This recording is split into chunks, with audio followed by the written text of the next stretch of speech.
Hey. Welcome. Oh, what do you got there?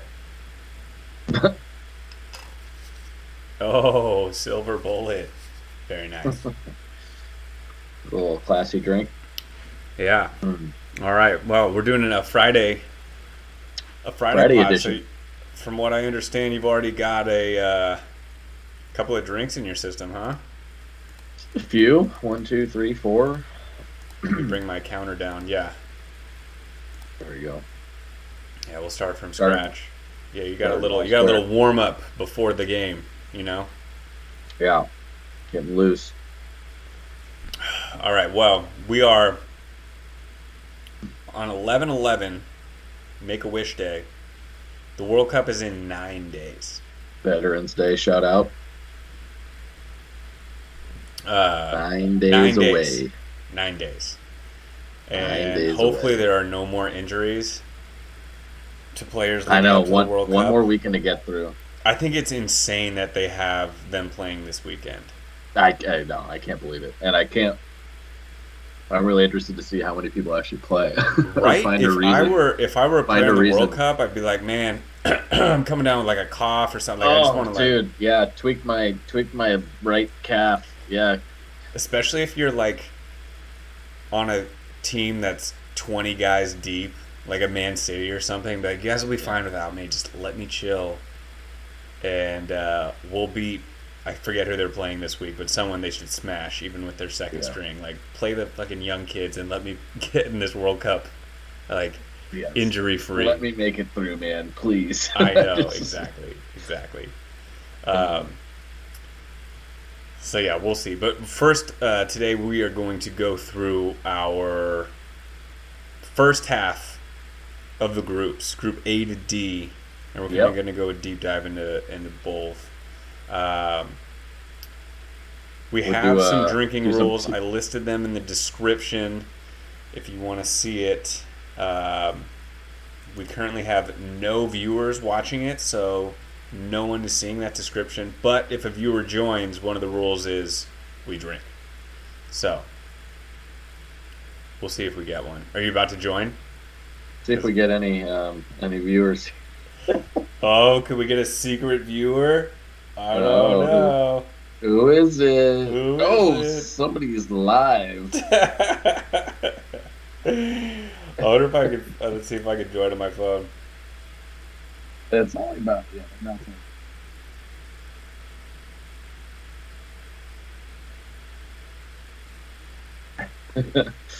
All right. Well, yeah. So talking about the rules, so we got them listed down below. So at the start of every show, we'll go through our. We'll take a look at last week and the rules that we check in on. We check in on our Pick'em League, Fantasy League, prop bets that we have from the week before, and then any red cards. So unfortunately, we waited too long for the Friday night episode to get the results of the Pick'em League. So we'll both have to take a drink there. No results mean drink. In fantasy, pretty good showing last week from both of us. So Austin took second place for the week with 61 points. I was just behind at 59 in third place. So top half finishes for I'll both of take us. that for me. I'll take that for sure. But I got another injury with one of my new players. I picked up Mitrovic for 1 week. Of course, he gets injured, and I still have. I can't make enough transfers to get a fully healthy squad. It's so fucking dumb. So Uh, yeah, new drinking rule is anytime Austin has a player on his fantasy team get injured, he has to drink so every let's go. week. Let's go down the laundry list of just the ones I can remember. So James out. I think he was out first. I replaced him with Chilwell out. Out. Uh, I'm not going to count Howland. He was only out for a week. But Anthony got hurt. And then who was the other midfielder I had? I can't even remember. I picked up Tony and he got suspended. And then Mitrovic is the latest victim of my team. Yeah. Uh, So I people may have heard of the Drake curse, but now we have the Steve's curse. dude, I have my fantasy curse. Yeah, so my who did I pick up this week to replace Mitrovic? I think it was I can't remember, but maybe I shouldn't say his name because maybe he won't get hurt this week. Yeah, I was hoping you weren't picking up the guy I picked up because Who'd I had you pick up? Mitrovic as well. Who'd you pick up? I think I picked up. I had to do some juggling with the amount of money I had left in the payroll, so I think I picked up like Solanke or someone. Oh, you know who I picked up? Skamaka. Oh, I like that. Yeah, look out. He, he I might pull a don't hammy. have him on my team, so good pickup. Yeah. You're safe.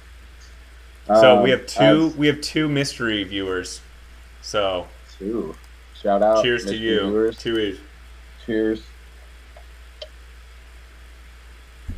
all right. All right, so then we in the midst of our 2 hour episode last week, we in that 2 hours time frame, we somehow forgot to make any prop bets. So we don't have any prop bets to go over from last week.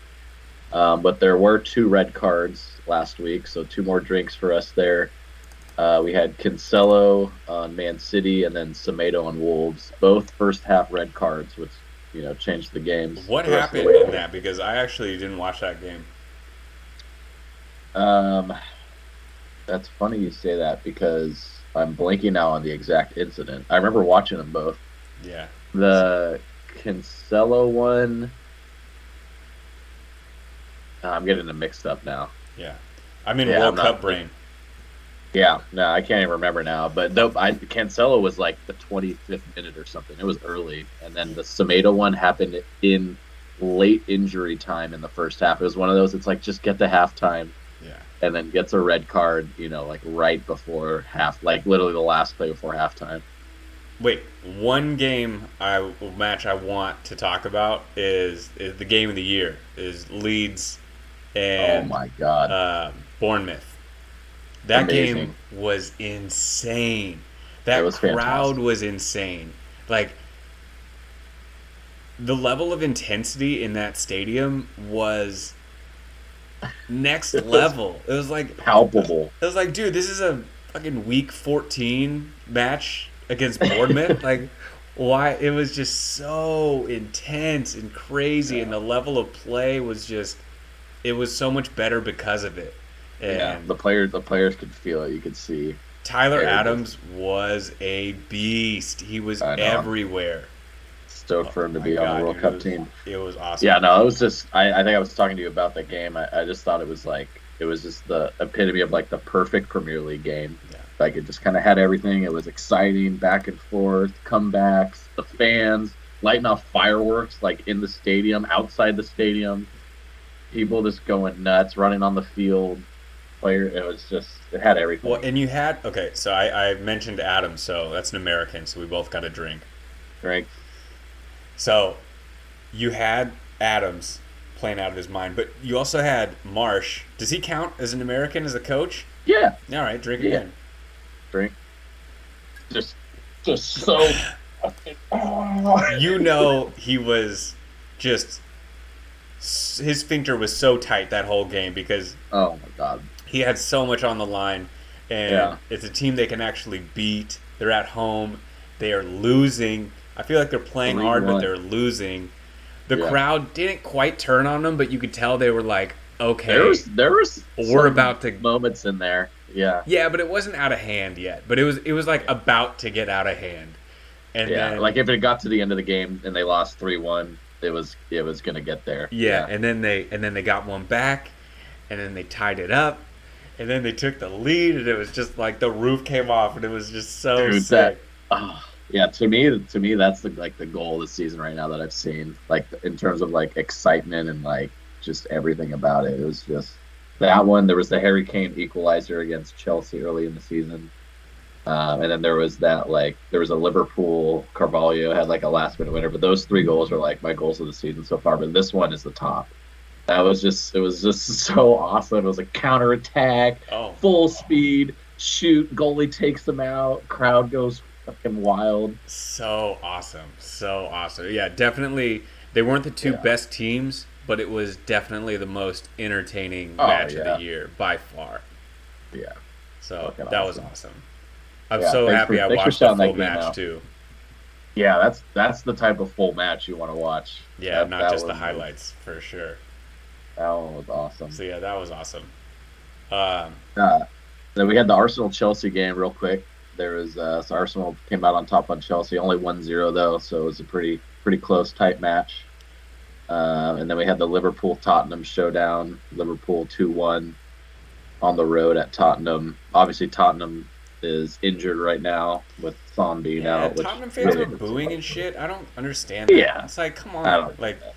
you guys, you're not as good with all these injuries. Like, Yeah, what are you pissed off about? Like, yeah, you want to yeah, win, obviously, but like, yeah. Like what are you booing? Are you yeah, booing to what Conte? end? Like Yeah, yeah, like what that yeah, like what is are the are point? they not playing hard enough for you? It's just you're just not getting the result that you want. But like, you should know.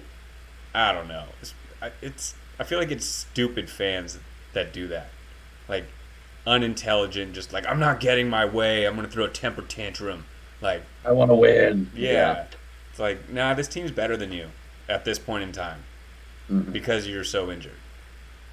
But Yeah, I mean, yeah, it's that I don't get it. I think there's Kuchevsky a lot, is back though, and he makes a huge difference. and Richarlison now too. And he's I back think he now played. too. So yeah, they're gonna Yeah, be they're gonna be fine. They're gonna be fine.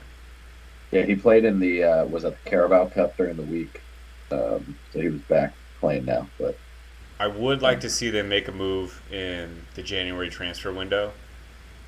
I think they could if they added like they one need more another strong attacking midfield option. piece. I think they need it. Well, this exposed that they need another attack. Like they can't if they get hit with another injury, they're fucked. You know, so I Exactly. They think have they need no to find depth. another attacker. Yeah. Betancourt is fine. He's a nice player. But if you could just upgrade him to like a fuck, I don't know. A I don't know. Pulisic I like him out there. drink. Shout out.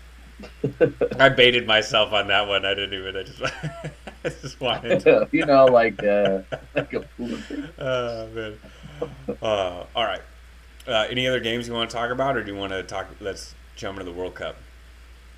Yeah, the only other one I was going to mention was the Aston Villa beatdown of Man U. Which was a bit of a shocker. We actually had some bets down on that the other Yeah, direction. what was that about? That was just a no-show for Man U.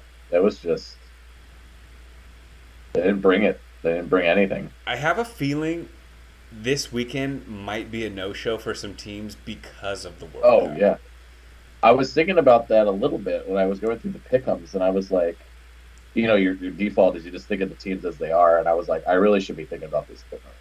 And that's But I don't. But I don't think I changed my picks at all. yeah, I that's think the hard part. It's like how do you know which ones and like how do you yeah, really pick a certain team to win over yeah, a better team? Yeah, it's tough. You're also like, what lineups are they going to roll out there? I'm not sure. You know, exactly. so yeah, And maybe like I'll the team, and we'll go like through our the picks super, later, but we'll see if I make any changes on the fly. I doubt I will. exactly. And like the super teams, the Man Cities and the Chelseas and everything, right? They can afford to play, their B squad players. But some of these other teams that have international players, but they're like, Hmm. mid, lower end of the table, the team's going to want them to play. I'm thinking of like McAllister on Brighton and stuff like that, right? Or Trossard on Brighton. Yeah, Like he's going to play. They need him to play, like, and they're going to be on the World Cup teams. dude, there's a So ton of guys. Like Aston yeah, Villa has a ton of players. yeah, there's a lot out there. Matty Cash, best name in Yeah, sports. Uh, Patty Cash, Poland. Poland, yeah. Yeah, Uh, who's the other dude? I think they have another Polish dude, don't they? I think they have two defenders. I forget the other guy's name, but Bednarik or something like that. Bednarek. Yeah, He's Polish too, I think. he's also Polish. Yeah, he'll be playing. So like, Probably yeah, there's start. teams like that Yeah, they're playing. they're gonna have guys that like they're not gonna be an option for them not to play. Yeah, they So can't do like Phil Foden and be like, you know what, yeah, let we'll Grealish have go, or actually, never mind, let Mares play, yeah, and like we'll be fine. Yeah, yeah, exactly. so Yeah. it'll be interesting to see for sure. All All right, right, World Cup group time. jump in the World Cup. Okay, I have the odds up in front of me, so we can go through that and we can talk through each group. So let's start with group. Wait, I don't want that one.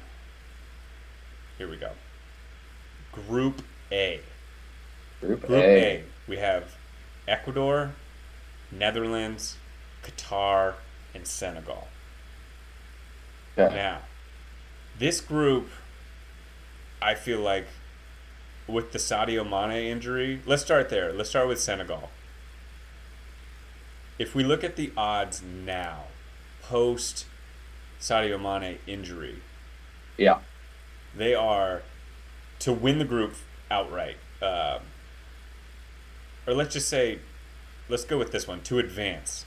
It has Netherlands minus 800, heavy, heavy favorites.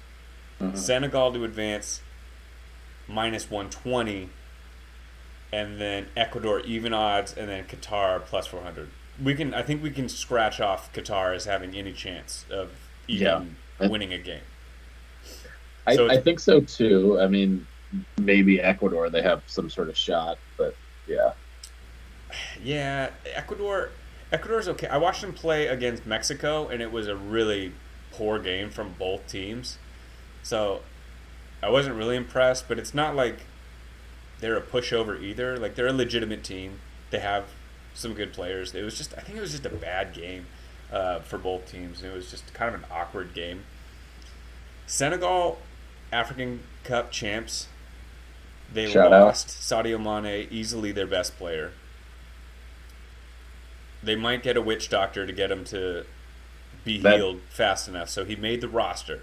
But I don't think he has any chance of playing in the group stage. I think it's one of those, hey, if we advance, maybe he'll play afterwards. Like at best. At least that's what I think, like reading the tea leaves there. But yeah. I think let me find the quote for you. The so this is the quote from Samora, who is the Senegalese like general secretary for FIFA. We are going to use witch doctors. I don't know if they're effective, but in this instance, we're going to use them anyway. We are hoping for miracles. He has to be there. dude, if he is able to play game 1, I'm signing up for some witch doctor insurance. Uh, Dude, that would be so that's funny. funny. Okay, so I guess that this is a classic lost in translation type thing. So I guess the same word that's used to say witch doctor is also used to say like preacher. So I think he was saying like we're gonna get like a priest to like bless him or whatever. But it was translated as witch doctors. Oh man, that's some lazy translating right I know, there. lazy translation, but pretty funny regardless. Okay, so Uh, for this group we have the Netherlands, heavy heavy favorites, mhm. and then Senegal is like that wild card where they should be the second best team, but missing their best player. Are they still that second best team? It kind of leaves the That's door open I for don't know. Ecuador. Um, Of the first four, I find it one of the probably the hardest of the first four. I think to choose that second place team because of that injury. yeah, I So still like we're picking who's gonna come out first and second in the group, each group. I'm going with Netherlands and Senegal in second still, because I still think same they have a here. good team, even without Hmm. him. Were you able to muster up some cojones to pick Ecuador? I no, I could not. Like you just heard me say, I'm not convinced about Ecuador at all. So I I struggle to understand the extent of Mane being injured, like how much of an impact it'll have on Senegal. But it's not enough for me to like change my pick away from them. I think they're still going to be better, but I I am it's definitely a question mark though sitting out there. It's like what level do you drop from one person being out?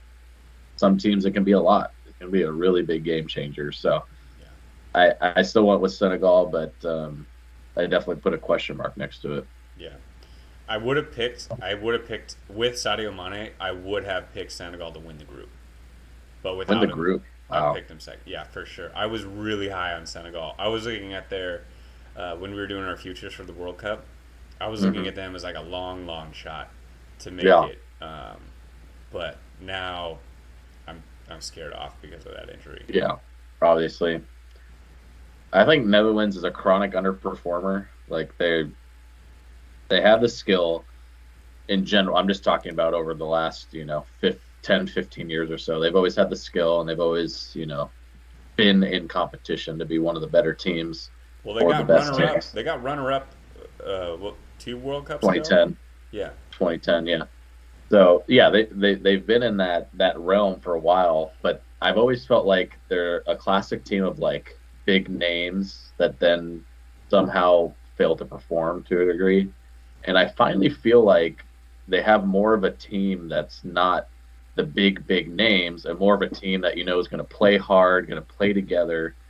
So I actually am feeling a little bit up on Netherlands compared to years past. I think they're going to play a little bit better. I I agree with you. I kind of felt that same sentiment uh, because that 2010 team Hmm. loaded with stars, like Yeah, really top tier talent. This team isn't, but they kind of have a strong core, and I think the question mark I have for them is who's going to be scoring goals true. and is it going to be Yeah. consistent? Because if you look at their roster, I'm going to list out some of the key players on their roster. So in the back, they have Van Dyke, they have Nathan Ake, they have Daley Blind. He's been around for like 30 years, still playing at a Hmm. high level. Uh, Dumfries is good. Uh, Delight, and then they also have Frankie De Jong. Midfield, they have what's his name? Frimpong is good too. He's a Frimpong's good great. player. Like they Yeah. have a lot of good players, but then up top, I have question marks. Memphis Depay, he's a good player. Can he be like The guy. the guy? I don't know. Yeah. Yeah.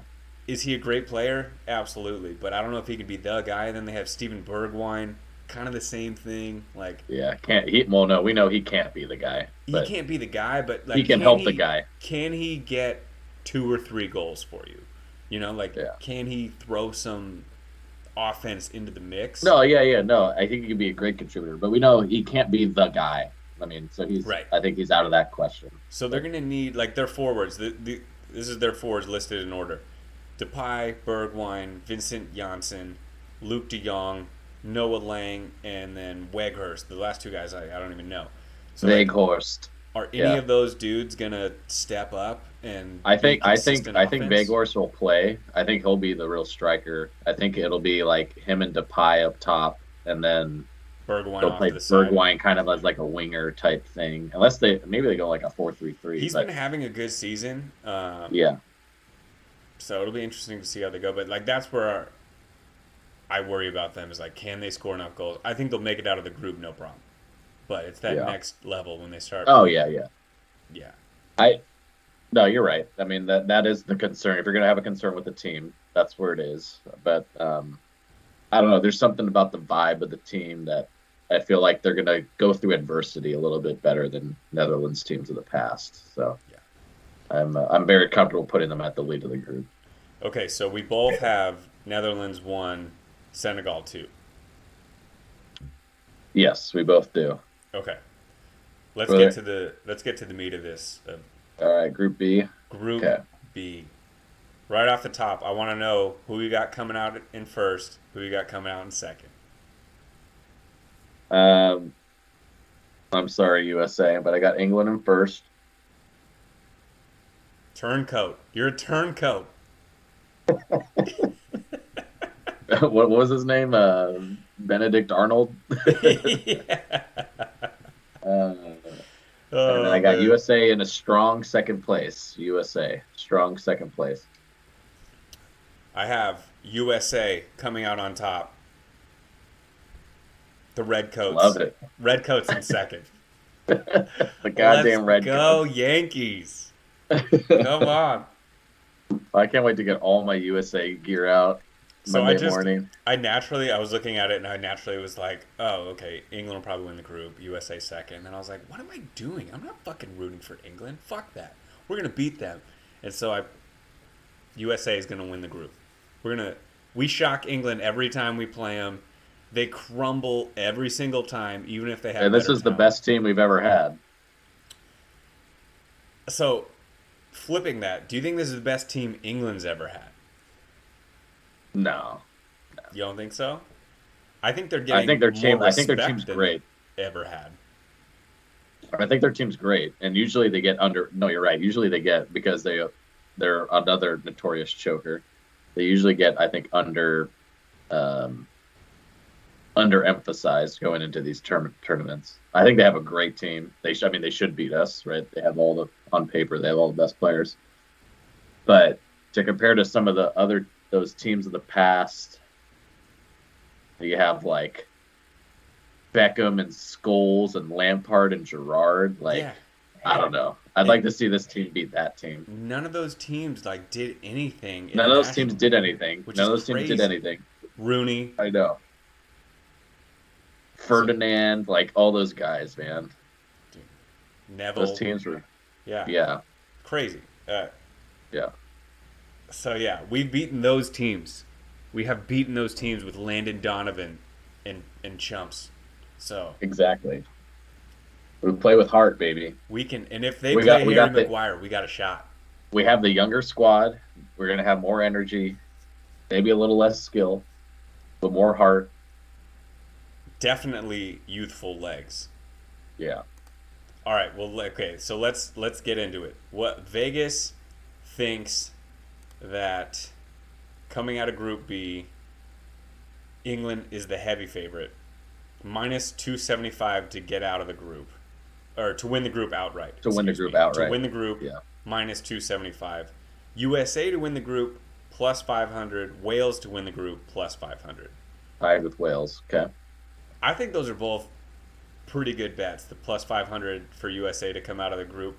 Because you could also just hedge that with England and USA to come out of the group plus 120.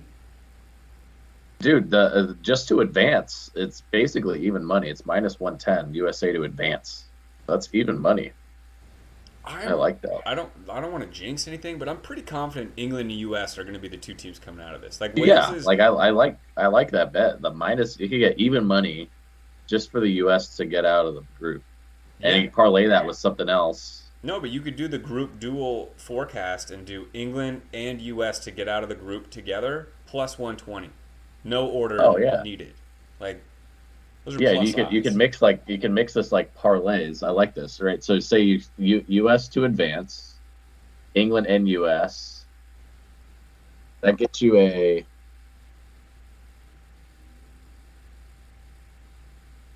Getting a nice oh chest cam here. sorry. They're not they're not letting me parlay that, I guess.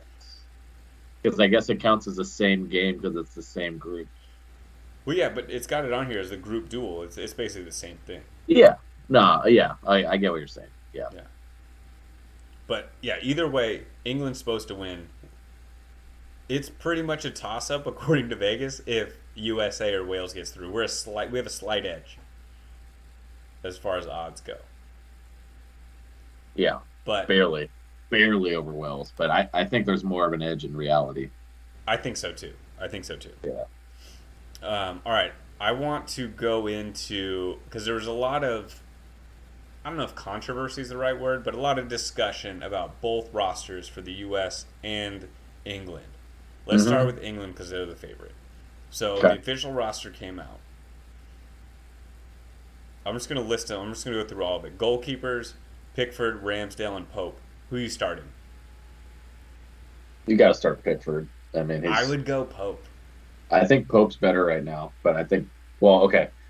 Who I would start or who I think's gonna start? What are we Yeah, doing here? yeah, different. We'll get through. We'll do that. We'll do that later. I'm with you. Pope I think is better. Yeah, I think Pope.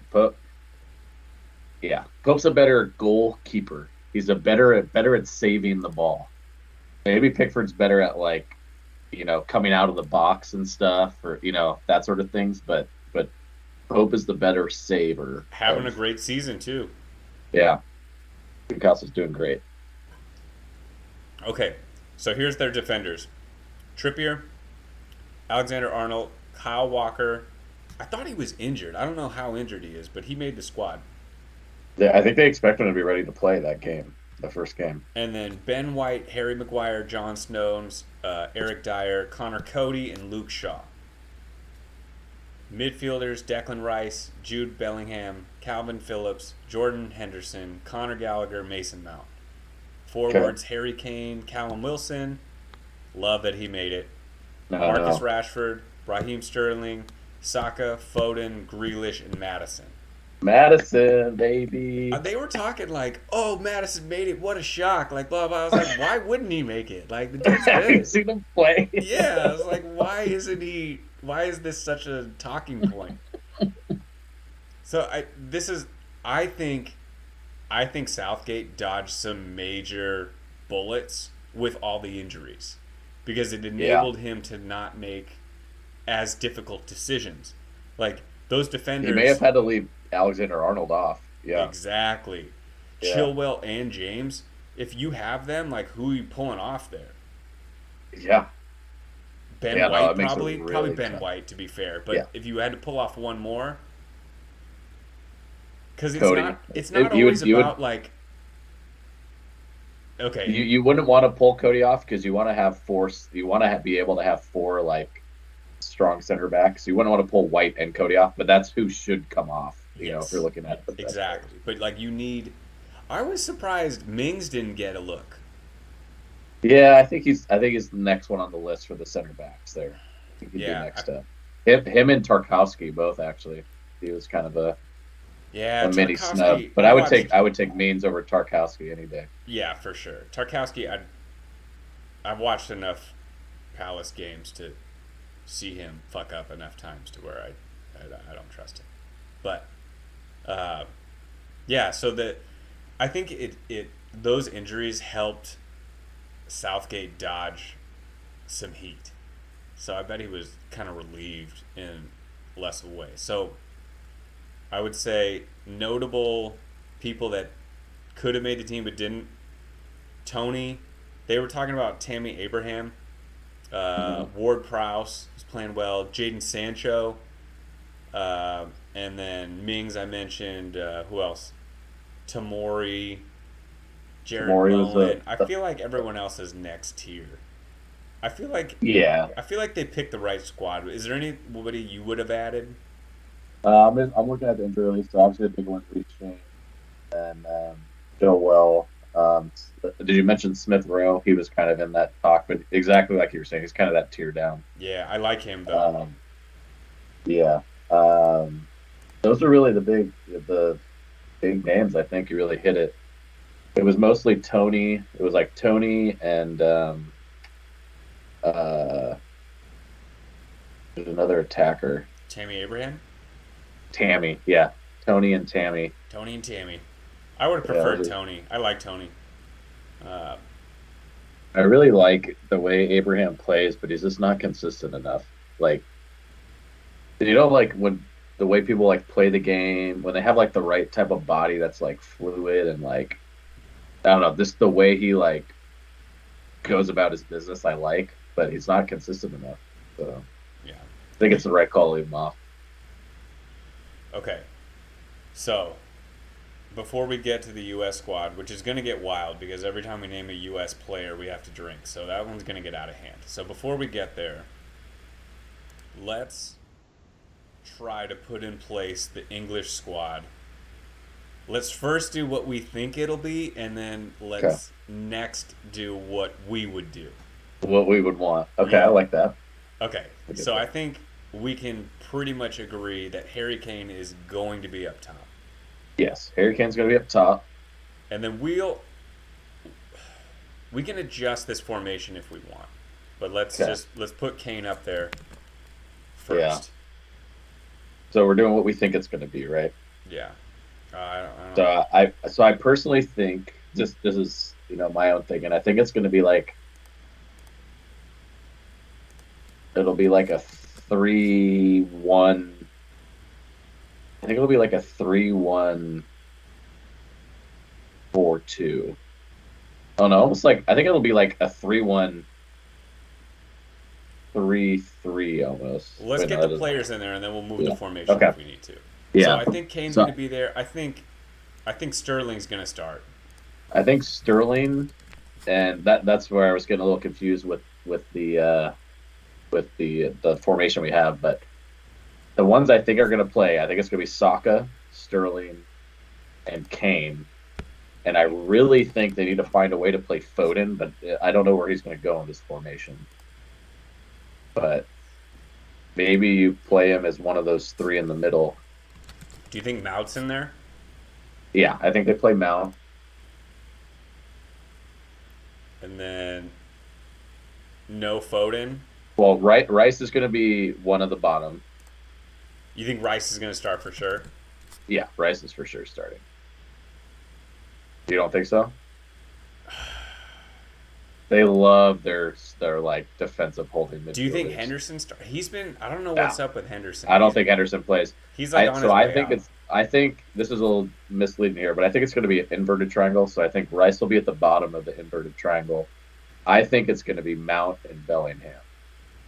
I think that's what it should be, but I don't know.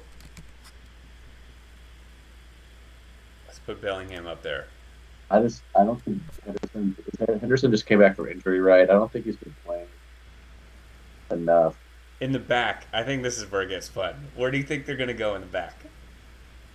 So I think McGuire's sitting right there in the middle. You think they're going to do it? I think they're going to do it, man. Oh And my I think god! this is my thinking here. If they were going to play a back two, I don't think McGuire would be in, and I almost think they're going to play a back three. One of the reasons they would do that is to give McGuire more confidence. Put him in there with two other center backs. So you think they're going to play Dyer and Stones? I think they play Stones and Dyer. Yeah.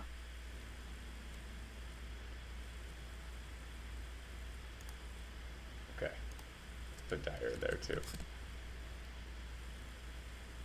Wait, is that how you spell Dyer? Dyer.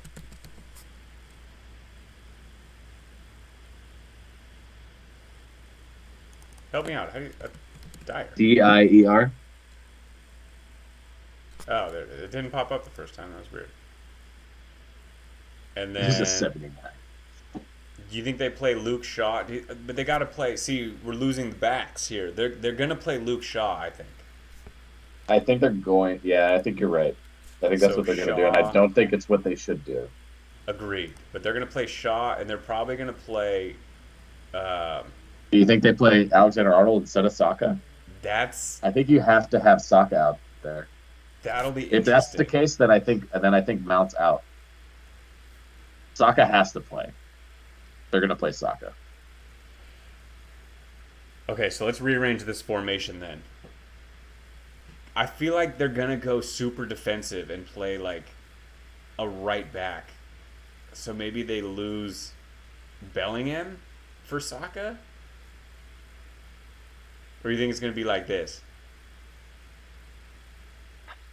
With just this interior triangle, maybe a I little mean, different. to be honest, I could see him subbing in Alexander Arnold later, but I don't know. This is a tough one, man.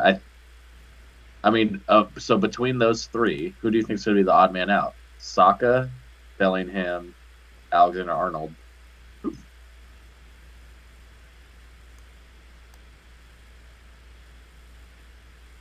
You think it's gonna be something like this? I think Mount's going to play, and it's going to be like I don't really know where he fits in. Like it's going to be one of those like I don't get where. Yeah, Yeah, I have a feeling. Really? Oh man, is it Alexander Arnold though? I think Saka has to play. Like so in this formation, I think Saka's going to be where Mount is right now. So I would put Saka up there. Like it's going to be Sterling, Kane, and Saka up top. I just want to say I would not be shocked if it was Trippier here and Shaw Well, on the other side. that was me. That's where I think Trippier should play where Shaw is. And I think then he should play something left like back. this midfield I is, think is not how I think it would be, but like, yeah, Declan Rice in front, like a super defensive yeah. No, mid. it's gonna be an inverted triangle with Declan at the bottom for sure. Yeah, like maybe It's like a 3-1. What was something that? like Like a that. 3-1-4-2. 3-1-4-2? Yeah, Yeah. with like Kane up there, and then we'll put Declan Rice in the Declan. middle here, Yeah. something like that. Yeah. This is the more the formation I expect. Yeah, and then Declan Rice would play a little more defensive than he's positioned here, but yeah. Yeah. So that what you were getting into is exactly what I was thinking. Is I think they're going to play Shaw, but I would because Trippier is the perfect example of a player that could play either side, Hmm. and I think he could play left winger perfectly. So I would put him in for Shaw, but I don't think they're going to do it. So we think it's going to be some sort of formulation of this. I agree. I think Saka is going to be left out, and it'll be like another. It'll be a wing defender, either Trippier or Alexander Arnold here, depending on the. That's Yeah. what I think they would do. Okay. Sub in Saka. All right, now let's do. I think this is so mental snapshot of this. Oh, and then the keeper. Oh, We didn't do the yeah. keeper. Get. So I we think think it's they're going to going be to go Pickford. with what's his face from Everton, Pickford. Yeah. All right. Yeah, I'll I I'll think this is a pretty screenshot good this. guess. Yeah, I'm going to screenshot this so we can look back at it. I could see this being their go-to for a big match. Yeah, this sort of three at the back. Let's not give it away type attitude. All right, now this will be more fun. Did you get your screenshot? I did. Yeah, So let's do what we think it should be. I like it. Starting in the back, this I think should be Pope. And goal. I like it. Okay, I think I agree. He's a better goalie. Pickford is good, but he's kind of a spaz, and I don't like that The variability in my goalkeeper.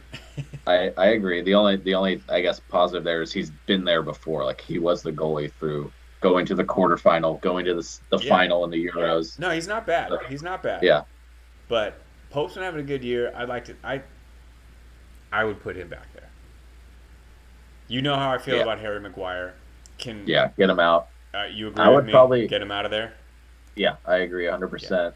I'm looking at the list right now. So if we're gonna keep this formation with three at the back, I think I would be Stones will more. definitely. I think I'd say Stones is a for sure deal. Put him there in the middle. Yeah. Yeah. Um, I Honestly, think Dyer. I would probably choose Dyer of the other center backs, and I would probably put Kyle Walker there almost. Trying okay. to think who. Are we considering Kyle Walker healthy? Yeah, yeah, he's on the team. Yeah, but I wasn't.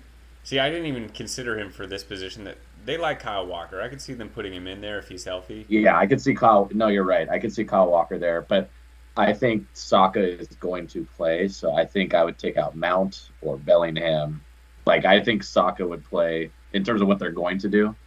I think Saka would play above either of those two if you're going to put in Walker. Okay, so you want to put in Walker here. Yeah, what do you think about that? Not a traditional center back, but I think he has played at Man City, kind of this one of Yeah, he three plays a very backs before. similar role for them. Yeah, Honestly, I think he. if I were them, I would play more of a four in the back. Yeah, no, I'm 100% down to change the formation. I would play four at the back. We already talked about this before. All right, well let's do it. Yeah, because I think I agree with you. I think something like this is what they should go with, Four where one, 4-1. Kyle's over here, Stones and Dyer in the middle. We'll put Shaw here for now, Yeah, but Kane up then top. Declan Rice is in the middle, Yeah, put and Kane up then top there. Kane's up top, and then Put kind of the Saka on the Sterling wing. Mount are Yeah, here, and then Saka on one side. and yeah, Bellingham no, is where I would you would put put him though? Pope Bellingham where Sterling is. Sterling will play out on the wing. Okay, Yeah, fair enough. yeah, I would do something like that. Yeah, Yeah. I I am like the not four at a the back huge fan of formation. Mason Mount. I think he's incredibly overrated. Hmm. However, I don't know if I'd put anybody else on the team over him. I think Bellingham's better than him, so I would choose Bellingham to start over him fourth. Well, Um, but if they're both, but Bellingham's in. I think you and I yeah, both agree he's in. yeah, I think the only question mark is like, and I'm sure English people would go nuts hearing me say this, but uh, would is he like try to talk me off this ledge here? Is it? Am I too biased to think that James Madison is I just as would put good Matt. or better than Mount?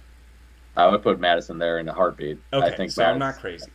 Yeah, They don't really play the same position, but I think Grealish is a better player. Am I Grealish crazy is there? better than Am I Mount. too biased against Mount? You think Grealish is better than Mount? But Yeah. I think they play different roles, though. Oh no, they do. Yeah, no, no. Him and I would put Madison in there. All right, I'm That with you. Okay, that was going to be my you know I'm on suggestion, board for that. and I think it would be a tough call between him and Grealish though. But I I like Madison a lot. Yeah, I was shocked at the surprise that Yeah. Madison made the team. Like, why wouldn't he make the team? I think the big question mark is like, okay, All right, and then yeah, I would put in Foden instead of Sterling as my vote. you're not a big Rashford fan. You don't think Rashford makes it, do you? I would put Foden over Rashford right now. I mean, maybe 2 years ago or a year ago, I would choose Rashford, but I'm with you on Foden over Sterling. Uh, yeah. are we good with Saka on the outside here? Yeah, I think so. I mean, the other options are you could put in Rashford there maybe, or you could put Sterling over there instead of Saka. So that's really your only options. Or you play Grealish if you want to play a more like ball control, not really like counter-attacking game. Yeah, I Like like I this. see Grealish is the epitome of the perfect player to sub in at the 60th minute when you're up 1-0. You need to hold the ball, you need to get fouls, you need to like control the ball in the opponent's half. Grealish is absolutely perfect for that. But when you're in a game that's up and down, back and forth, open game, I want someone like Saka in there. Obviously, I like our lineup better than what we think they'll play. And I think this is the problem with Southgate, and like the problem that he has is to do what we just did would get so much pushback because Yep. he's gonna feel obligated to play Sterling, to play, I uh, mean, yeah.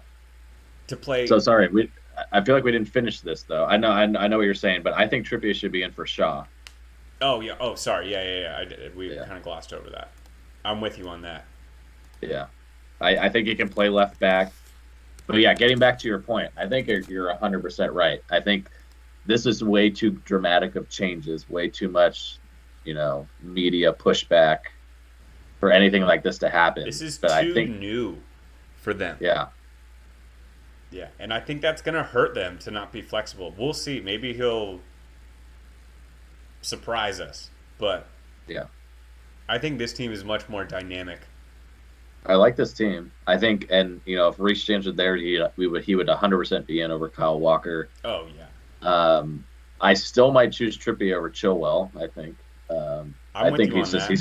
he's got the experience. He can take free kicks. He Yeah, can kind of do, and because you have a guy like Trippier, you don't have to worry about not having Alexander Arnold in because he takes all the free kicks and everything, and so that's why you want him in. But if you have Trippier in, who can do other stuff better, like defending and some of the running and stuff, I think he's a little bit better than Arnold. I couldn't Then you agree. don't have to worry about him being not being in. You can just leave him out there and I couldn't agree more. Trippier makes Arnold obsolete. It's like okay, if we can't trust Alexander Arnold on defense, then like dang, we're gonna miss out on his free kicks. So it was like, oh wait, no, you're not. Just play Trippier, and he can handle all that. yeah, exactly. So So I like our lineup. I'm going through it again real quick. I paused for a second looking again at Stones and Dyer, but but I'm a who would fan you of put Ben in their White. But place? what's that? Who would you put in their place? That's all. I just took a pause to look. I'm seeing if what are the other options out there. I think I like Ben White. I don't think he's proven enough to play in these games. And Cody has been playing well. I'll give him that, but I just don't quite think he's at the level of the other two. So he would be my next one off the bench, though. Would be Cody, I think, Yeah, I over Maguire. for sure. Yeah. My my disdain for Maguire is well noted. So I'm with you. I didn't know. All right, did you take a screenshot of this one? Let me get that real quick. Yeah, Hold take a on. screenshot of this one. This is our Uh, England squad. our England squad. All right, I'm getting a fresh one Got it. for the U.S. because this could get wild. Let's get a new screen. Okay, so let me wipe this one out.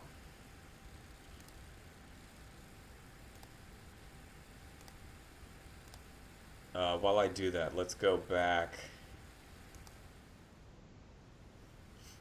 And then let's just go through the whole list and we'll talk about who made it and who didn't make it. I think there's really only one that we were worried about. Yeah, we were So really from worried the about back, the one. goalkeepers, Matt Turner, Sean Johnson, Ethan Horvath. Yep. Defenders, Carter Vickers, Dest, Aaron Long, Shaq Moore, Tim Ream. Shout out. So happy Tim Ream made it. Dude. He, I haven't been so happy about anything with American soccer in so long until I I heard that news. faith restored in humanity after that. Let me 100%. just pause. Let me pause on Tim Ream for a second. I did have this little bit of tidbit I wanted to share with you. So speaking of Tim Ream, quote from regarding Tim Ream, Pep Guardiola walked up to Tim Ream after the game this weekend against Fulham and said, "If you were 24 instead of 34, you'd be playing for me." Yes. Love that. Tim Ream's response, "Too bad I'm 35, not 34."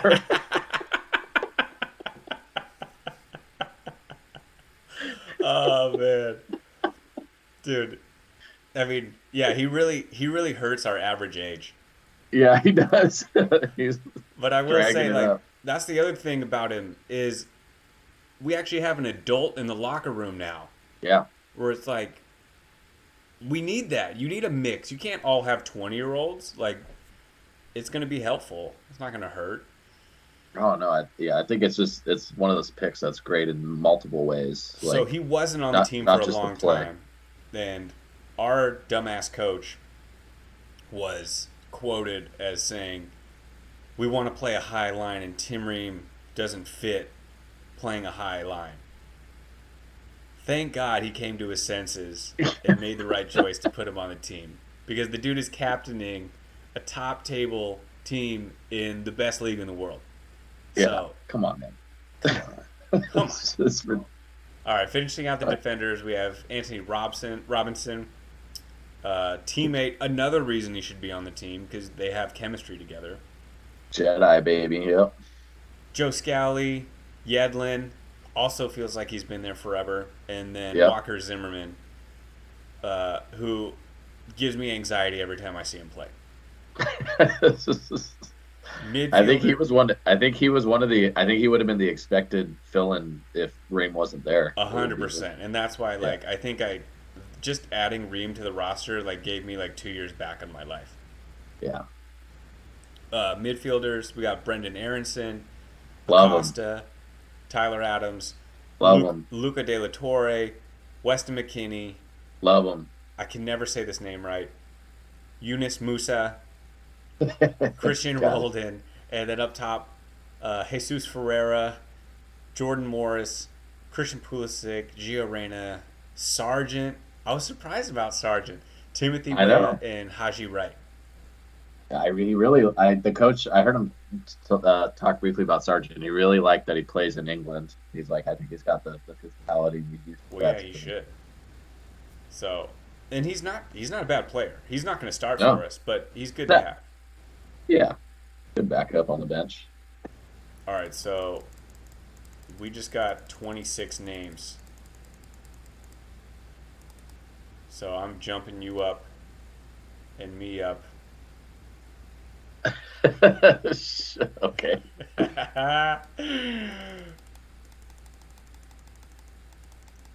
Pretty much, yeah, just pretty much finish Uh, that, and then we'll just stop after that. We'll just say everyone gets one. this might be might be breaking the beer record tonight in this episode. Yeah, it's kind of brutal. Like, it's usually easy to just, hey, drink when you name an American player because it happens like twice an episode. Now we're going to name them all like a million times. All right. So, I think this. I actually have more confidence in how the England squad is going to look than I do with how the U.S. squad is going to look, which doesn't make Yeah, any sense. But I feel like I understand how they're going to roll out, and I'm a little uncertain how the U.S. is. And yeah, let's just get into it. yeah. Let's What? so so we'll go through again what we think is going to come out, and then what we like. Yeah, what formation Team do you think they approach. go with? I think they go with four at the back. Fourth back? I think it's going to be. I think our move is going to be to try to control the midfield. I think we're going to play like a 4-5-1 type style. Oh, okay. But no. I was Probably more like a thinking, four four I was two, thinking like a 4-4-3, but not really. 4-3-3. Something Yeah, something like this, but where, like you said, like these kind of positions can be interchangeable. yeah. And they'll hold tight when they need to. Yeah, Yeah. No, I just don't know.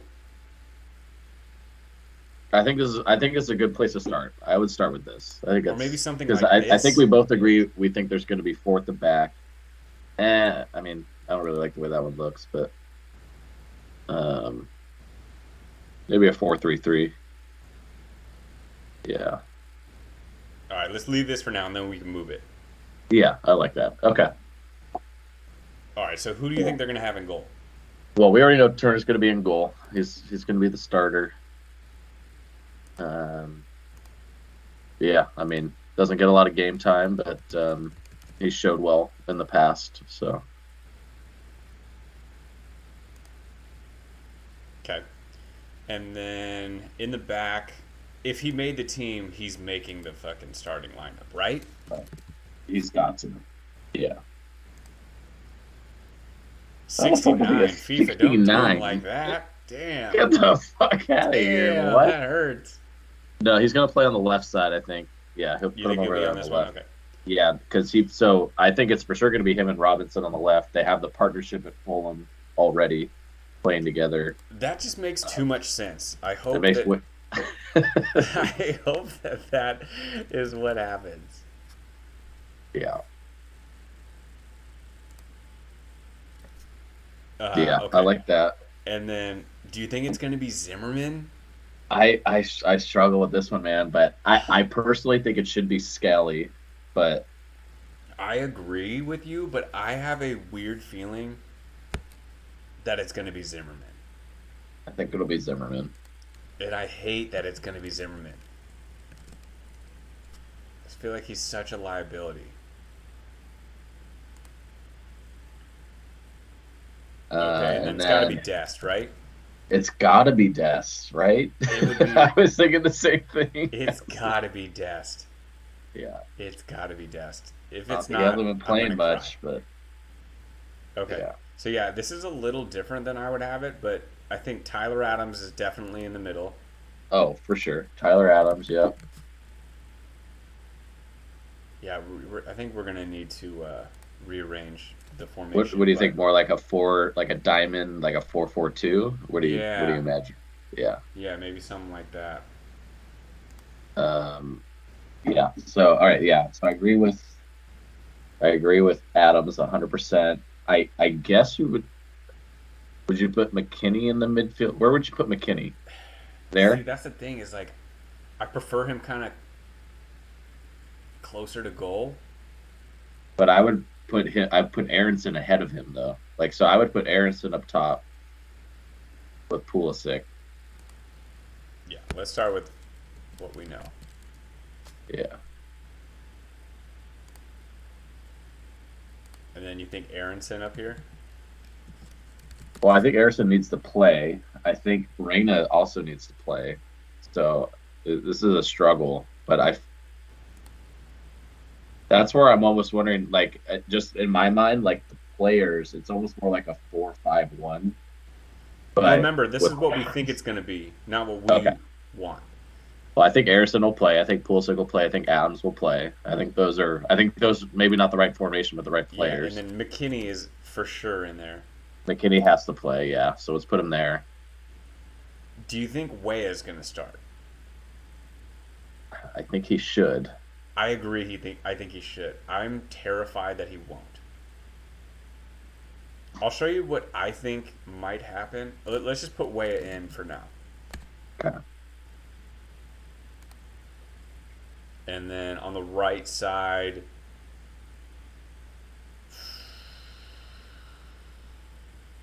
we'll put Reyna in. Okay. What I'm terrified of is Aronson being over here where Weah is, No. Oh my and God. having Ferreira up top as like the center striker, and then Pulisic and McKinney off of him. I'm terrified of that. I saw it. I saw it happen in qualifying matches, and I hated it. Yeah, I don't want to see that. We picked more of a team that we want to This is see kind of more here. what we want. Yeah, But I feel like but Reyna at the is same always the time, odd no, man out, and but he's I like don't think coming off the bench. I don't think it's unfair to say that. I mean, this is a potential lineup though. Like I don't think this is out of the question. I think they could definitely do this. Oh, these guys switched for some reason. There Uh, we go. yeah, I think. Yeah, this is more what we would want. See, I don't know what they're gonna do, and that's what scares me. Is I feel like he's gonna do Yeah. something stupid. You hit it. You hit it spot on when you said this is way harder than picking the England lineup. It is It's like because we don't have like we have less traditional positional players. I feel like yeah. if it were me, I would do a formation more like, um, I like the idea of Adams and McKinney in that middle though. I think that's a solid middle. I would do it kind of like this. Oh, that why did that Put rearrange? Adams down there. No, I'd put. Well, what happened? Where'd Robson go? Come over here. I would I'll put put Adams Adams down here, where Put and McKinney then where Reyna is. McKinney. I would put Weah over here. I would do something like this. Yeah. I think Okay. that's closer to how I would like to see it. I like that lineup. Yeah. Where Adams, I think, thrives in the center as like he's willing to make tackles, he's willing to defend. He's probably Yep. not the most skilled scorer amongst our offensive players. No, but he's the one that does the dirty work, and he does not care about doing it. He loves Exactly. it. He Yeah. loves it. So I think this is like a perfect position for him. I think he's like a I don't want to he is our version of Conte. He is our Conte. I was wondering what name was going to come out of your mouth there. Isn't he though? He plays very similar to him. Yeah. He's not at his level yet. I think he Yeah. can get there, but he is our version of that, and it's such an important player to have on a team. Yeah. Unsung. Yeah. I love it.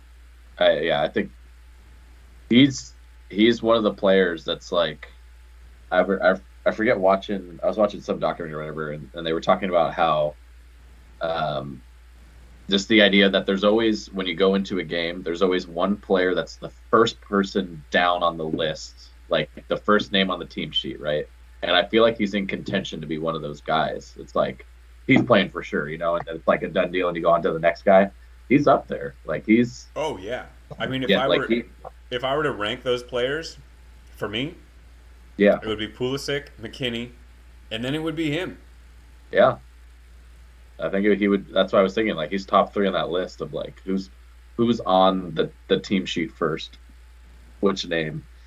That that match against Bournemouth, he was getting so fired up. I loved it. I know.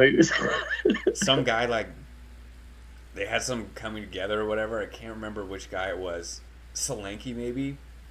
and he must have said something as he walked away, and it was so clear on the TV, you could just read his lips. He just looked at him and was like, "Fuck you," and then went down and took the free kick. And I was like, "Yeah, that's right. Yeah, fuck that guy." Yeah, Tell him like dude. he was so. There was also a play in that game where it was a classic like counterattack, and this guy, I think somebody dribbled past like three different guys, and then and it's like zoomed in on him, like running down the field, going past dudes, and then you see from out of the screen comes Tyler Adams, slide tackle, take him out, yellow card. Just nope, he ain't going anywhere. Dude, I would love to see how much field he covered in that match because he was Yeah, all over the place, all over yeah, the place. yeah. He's gonna be really key for us. He's going to be huge. I think. So this is the lineup we went through thinking what we think they're gonna come out with. So I'll screenshot this real quick. But are there any tweaks or alterations you would make for the one that you? This is the lineup I would go with. Okay. If you think you would change anything, let me know. Or do you agree with Um, this? Let me paste this real quick. Uh, would I change anything? Um, I think it's yeah. I think I would put Scaly in Over instead of Zimmerman? Zimmerman. Yeah, Actually, yeah. What was I thinking? I don't like Zimmerman. yeah. Yeah. Okay. Let's rearrange that. Good call. Good call. And honestly, if Ream didn't make the team, oh, I didn't spell that right. If Ream didn't make the team, I might even put Yedlin over here. But having two people that play on the same hmm team is gonna be huge, Next to each other too. especially Yeah, this year. This is the other thing. and you got two of these guys. We got Aronson and Adams too. Yeah, yeah. Yeah. I think it's more important the center back to like Oh, for wing sure. back Yeah. relationship, but The best is if you're both your center backs play together. That's like the ultimate. But you were saying that's rare. last week. You were saying last week about what was it? Van Dyke saying how none of these teams are practicing together, Yeah. are training together. They're all on their club teams, and then they're just going to show up and play They're at just the going to World Cup. show up and they have a game like the next week. I think connections like this are going to be so vital Yeah. for any team that if there are countries that have two, three, maybe even four guys that play on the same team, I think it's going to make a world of difference. Yeah. No, So, it's true.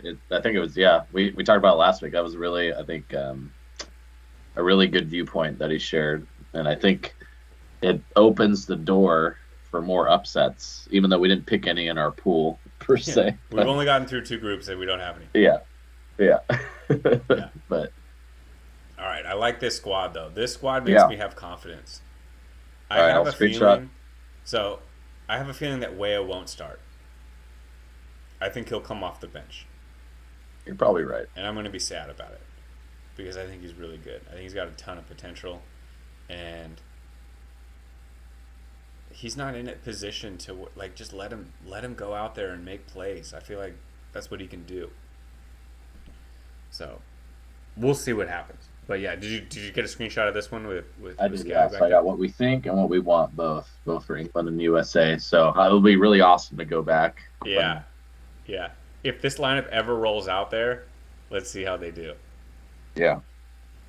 All right.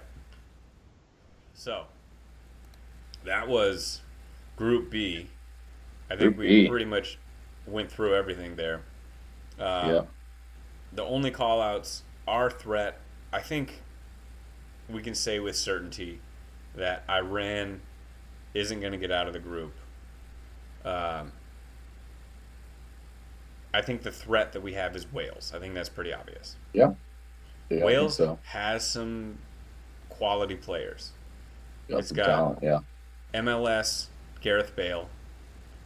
He's not quite Real Madrid Over Gareth Bale or even Tottenham Gareth overtime Bale. tying goal though That was pretty in the sick. final. Oh man, that was that pretty was awesome. that was sick. So did you say you watched that game? I watched the highlights Oh, actually. I okay. didn't see the game. Yeah, Yeah, but LAFC did that. He came in and he just bitched that center back and just headed that in, dude. That was awesome. Uh, so yeah, he's always a danger. Any free kick is going to be scary. yeah, Um, but then they also have Daniel James, who is a legitimate player, yeah. uh, and then Got Joe Allen. Joe Allen, and they also have Is Ramsey they have playing? Or Ramsey. did he retire? Ramsey's on the roster. He's playing. He's Nice, playing. sweet. I don't know how much juice he has left though, Yeah, I don't think he's got much. but he's one of those players that like he doesn't need to be running fast to make a play. Like he's got great vision, good passing. Yeah, Um, we call that the Pirlo special. exactly, and that worries me. So like I can see him just being like, "Hey, Gareth Bale, here's a sick pass for you to finish." Um, Yeah, so yeah, they got Ampadu in the back, right? He's pretty solid, playing in the they got Italian Ben league right now. Davies too. He's a real player. And Davies, yeah, real good. Yeah, Wayne Hennessy in goal. Um, yeah, you're right. Apadu. But they had one other dude. Let me see if I can find it. Who was it? I thought they had one other Oh, guy. Ben Johnson on Nottingham Forest, the forward. He's Welsh, right? Brennan Johnson. Oh, that might be it. Yeah, Yeah, sorry. I was thinking. I don't know why I said Ben. yeah. Brennan. Yeah, But yeah, Joey. So like they're a real team. Um, they could easily beat us if we don't show up and play. We played like shit in the games leading up uh, to the World Cup. So we gotta bring our A game. But we both pick USA to exit the group. I picked them to win it because I'm a true patriot. And tried to throw it in my face. I get it. you're a oh man. Okay, I let's still let have them advancing. I still have them in the knockout stage. Not good enough for Austin. I almost did the same thing, so I'm just giving you shit. All right, let's go to this. Let's go to the next group, Group C. Group C, I think, is a really fun group. Uh, Argentina, Poland, Mexico, and Saudi Arabia. Argentina, the heavy favorite, odds to win the group outright. They're minus 250. Poland's plus 450 and Mexico's plus 475. Saudi Arabia, see you later, plus 2,500. See ya. Not a lot of love for Saudi Arabia. If you could name one player on that team, I would be shocked. I'll bet you the rest of my beer that you can't name one player without looking it up. I'll stop there before I say something offensive. All right, all right, all right. All right, so who did you pick to come out of the group and in what position? So I picked Argentina, the obvious favorite in first. Mm-hmm. Um, I think it's going to be a little tight between Mexico and Poland, but I went with Poland, number two. You did. I Okay, I really wasn't like their sure. squad. Yeah, I also picked Poland. yeah.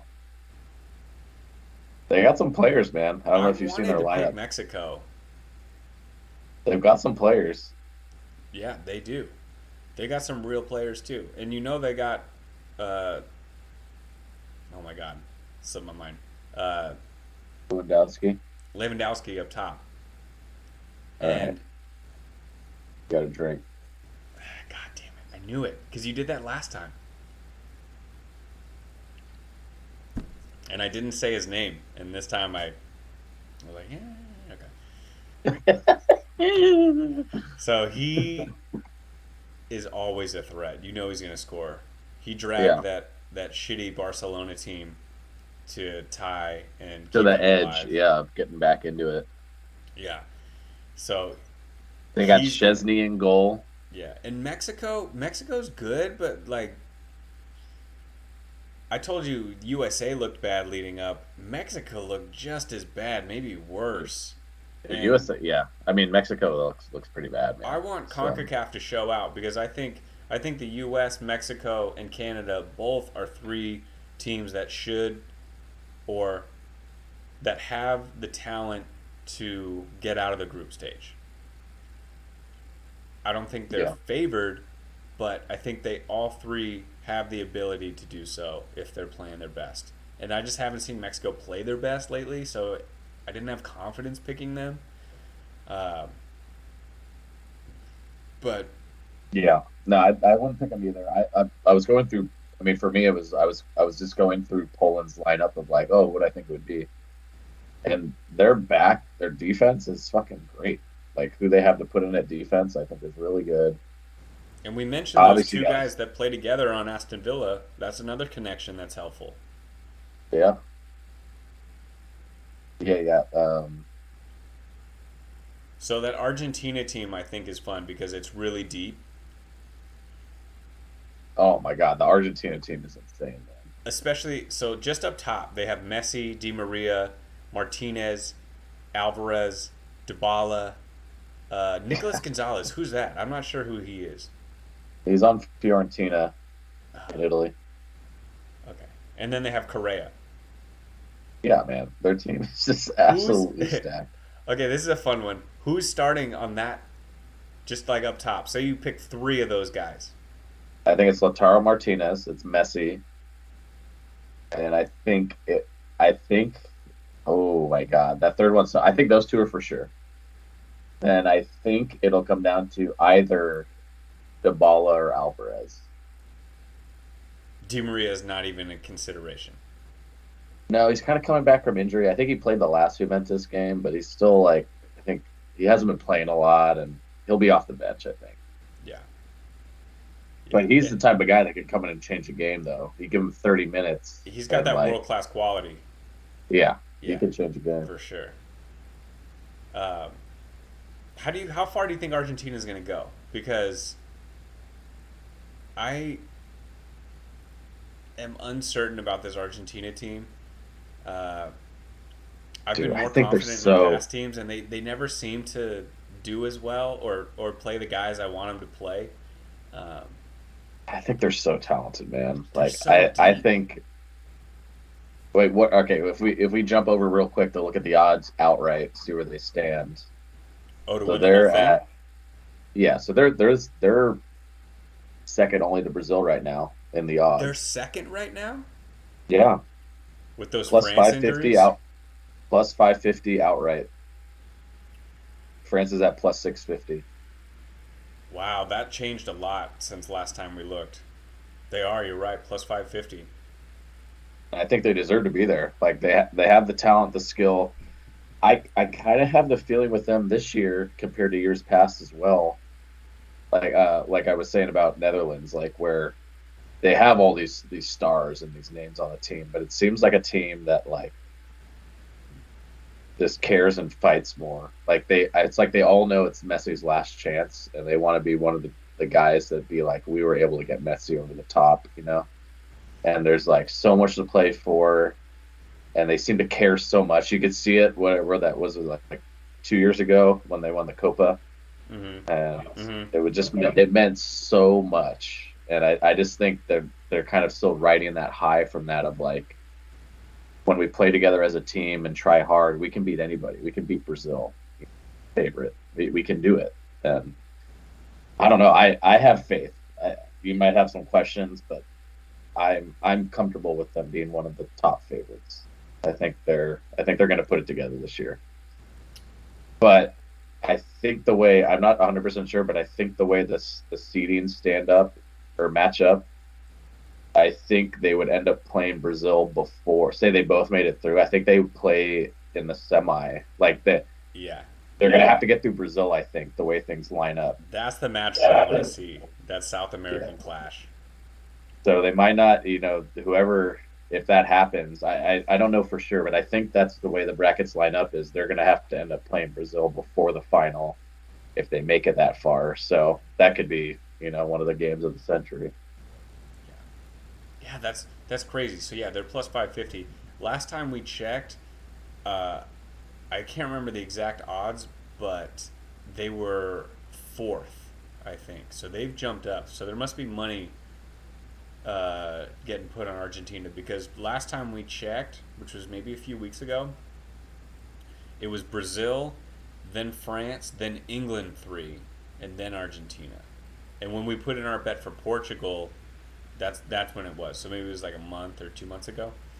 Uh, Yeah, I still have the list somewhere. Yeah, I had the print. I had the odds printout from that day, so and it that had leads me every to team believe. I listed. bet you more as the World Cup gets closer and there's more casual fans betting that that Argentina number is going to even get closer because of Messi. Messi probably pulls a lot. Like, oh, Messi's the best. That's, Oh, it's Messi. yeah, Yeah, exactly. yeah, straight up. So that's interesting. Yeah, and did you notice Yeah, that Portugal right now is plus 1400? So we got them when they were plus 1600. they're edging Let's up, dude. go. What? Let's And notice go. how it's after they pick their squad. People are like, oh, look at that list of names. Yeah. It's like there's some of this like sticker shock when people realize who really is on these countries. Yeah. And they're like, oh shit, that guy's on that team too. And you're like, So yeah, Portugal. I forget which group are they.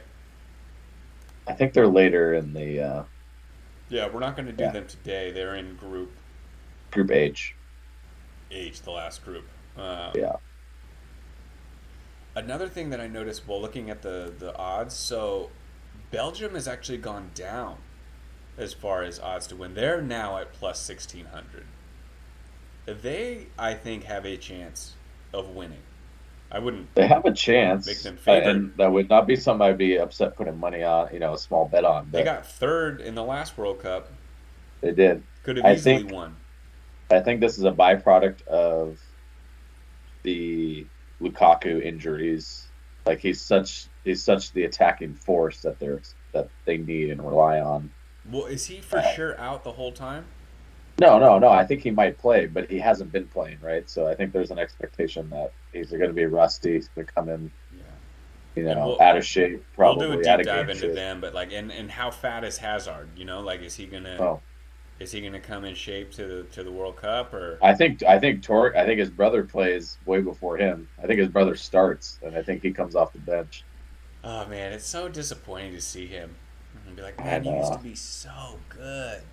He's just like, dude, he's just like Snyder. Snyder went through the same shit. Like he just like didn't care enough to like stay in shape and try. If I were these guys though, it's like, okay, this is for sure your last World Cup, so Yeah, make it count. Like, come yeah, correct. Like, okay, you don't care about Real Madrid, that's fine, but this has to matter to you, right?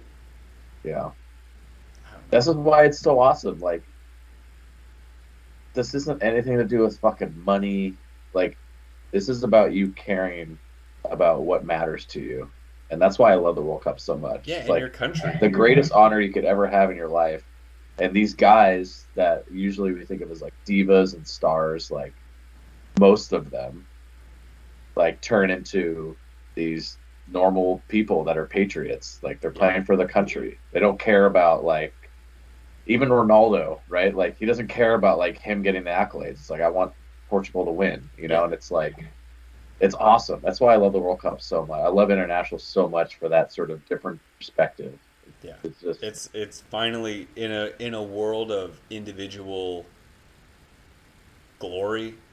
It's for something much bigger than oneself, exactly and yeah, it's pretty awesome. I mean, yeah, it would be the pinnacle of sport, in my opinion. exactly. Okay, let's head back. So we have Argentina winning the group, hands down. Yep. Poland and Mexico. So we talked about Poland. I wanted to dive in because I don't know their midfielders that well. I know a lot of their defenders. We talked about Matty Cash and what's his face, Bednarik, and then Mm-hmm. Lewandowski up top. But I don't really know their midfielders very well. Do you know any of the midfielders playing for them? Zielinski is a fucking boss. So he plays on Napoli. Oh my He what? gosh! And that team's just flying at the Yeah. moment. So he was a starter to start the year. Um, I think he had a few injuries, so he's kind of been fluctuating between being a starter and coming off the bench. But regardless, he is a great player. He's a world class player. I think like he can play in any of these games easily. Be the starter, play the whole game. hold the midfield down. He's a threat to score. He has been at times Napoli's penalty taker, even. He's taken penalties. So he's got that sort of demeanor and everything that he can do that, Mm. kind of be almost like a captain level personality. And he's got, I think he already has, I'm checking right now, he's 28. He already has 74 caps playing internationally. So he's got the experience. Yeah. So I think he'll be the anchor of the midfield. And then this guy's listed as a defender, but he almost plays like a left mid wing for Roma. It's Zalewski. Zalewski. I don't know if you've seen him before play for Roma, but I think he's really good. He's sort of this like left winger that he can go back onto his right foot, cuts back into his right. He's been playing a lot for Roma. I think he's really good. I think he can get by people easily. Like I've seen him dribble past like two people like it's nothing. So I think he's a real threat coming on the left side. He's kind of the type of guy he'll come in. He won't like drive all the way down the line, but he'll get into the enemy half, and then he'll cut in to draw people, and then that'll free up your if you got like a left forward or whatever, right, to make a run off the ball. He can play those through balls to guys. So I think I would put him and Zalewski in sort of the left side of that midfield. I think they'll be really strong. Yeah, I think and Mexico hasn't announced their squad yet. This says they're going to release it in 2 days. Um, so we'll see what they come up with. But they're going to have like Lozano's going to be on the team. Uh, The big question mark is Jimenez, I guess. I think he has another injury, and they're unsure if he's going to be able to play. and that hurts. Like they Yeah, need they they need need him him. because there's They no need one him. really to backfill that position for them. Yeah, they don't have anybody. Yeah, so I want him healthy because I really like him. I think he's a good player. Um, but yeah, their squad will be announced. But sadly, we both have Poland Yeah, exiting the group in second. I So mean Poland's a better team. I think. I mean I they think got so too. three quality attackers. They got Piatek, Milik, and Lewandowski up top. They got Zelensky in the middle. They got solid defense. They got a good goalie that plays top club football. Yeah, I think they're gonna have Mexico's number. no, for sure. All right, let's hop to Group D. I think this is the easiest group. Famous last words will probably get an upset, but France Nah, I don't think so. France had to have seen this draw and been like, "Oh, sweet, we're already into the Yeah. next round." So it's Australia, Denmark, France, and Tunisia. Let's look at the odds. So for Group D, sorry, I lost it for a sec. Yeah, Group Group D. D, to win the group outright, France is only minus 225. Honestly, I feel like that's not high enough. Yeah, I might put money down on that, man. Yeah, I feel like that's easy money. Like how did they not win that group? Yeah, that seems very Denmark low, is I actually. guess they think Denmark is a threat to win the group, plus 250 to win it. But Denmark had a good qualifier. They have a solid team. I'm not trying to put down Denmark, but they're not going to beat France. Come on. No, I know exactly. Even with And France's injuries. dude, and even with the odds the way they are here, like this is a no brainer where you would hedge because we've got Denmark's in at 250 and France at 225. So you put down whatever $100 on France to win you what $50 or whatever Yeah. or something like that. Put down fucking whatever. Put down $30 on Denmark, and Yeah. that's going to cover your fucking bet. Like it's Because I don't think it's Australia's going to make it out, and I don't think yeah, Tunisia's going to make it out. yeah, So, exactly. They're not. Yeah. yeah. So I think that's pretty safe to say. I I think think this is you're easy spot money. on. This is the easiest. I'm fast forwarding through the other groups as well, which I hadn't picked, but yeah, that one's tough. F's not as tough.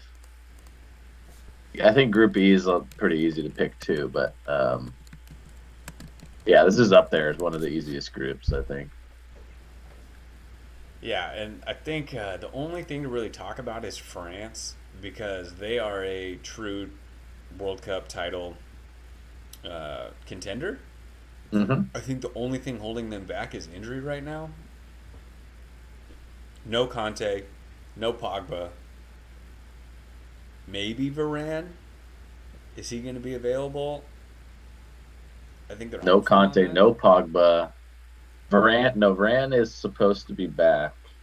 Well, he's on the They team. expect they expect him to be ready for the first match. Okay. Um, And then they yeah, but have, so like, they still have so many dudes. So they have, their midfield is Camavinga, Real Madrid, Fofana. I'm surprised Guendouzi made it. I gotta be honest. he's been playing really well He though, has been man. playing well. You gotta give He him has been credit. playing well.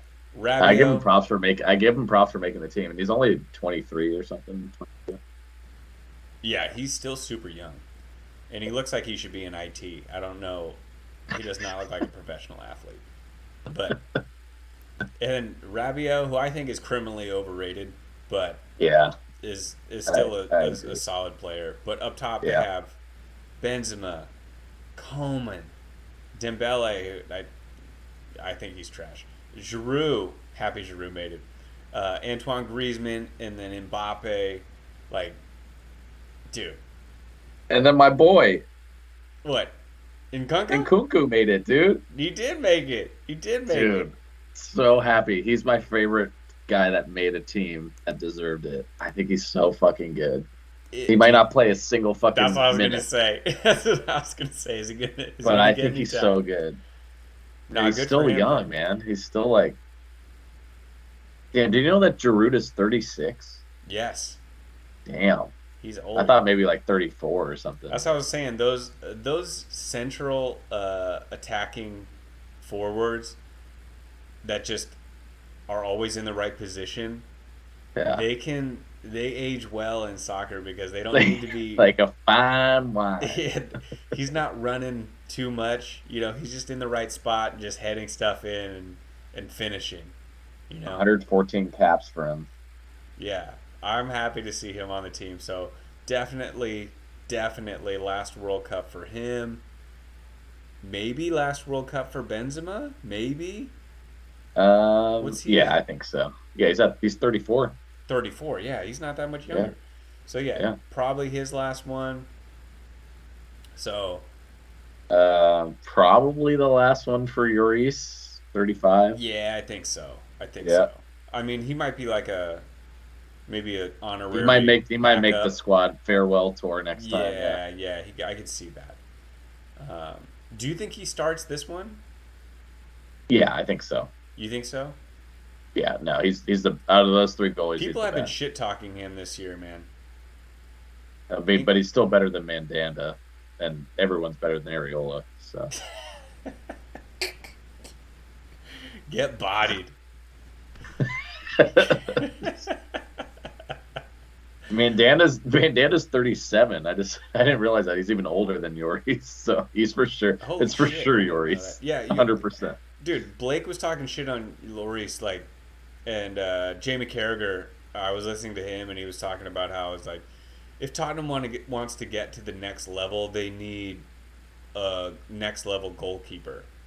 And I'm like, The dude, fuck out of he's here. still fucking so good. Like, who, And who what did goalie how are you did gonna you bring in? dude, I watched a game the other day where he had like 10 saves. Yeah, Like who's going to do that better or and so whatever? I was talking to Blake, who's our token Tottenham fan, and he's like, yeah, well, if you look at his stats, like, he's pretty much at the bottom in all uh, like outlet passes and long balls and all this stuff.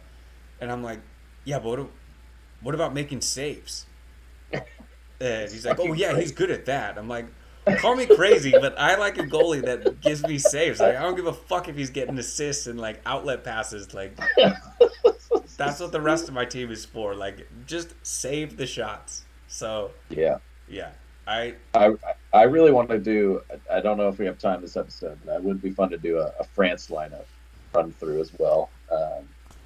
I Kind of pick that team. France and Germany both, I think, would be exciting to go through and do. Well, we can do it right now. You want to do it? I got nothing but time. Fuck it.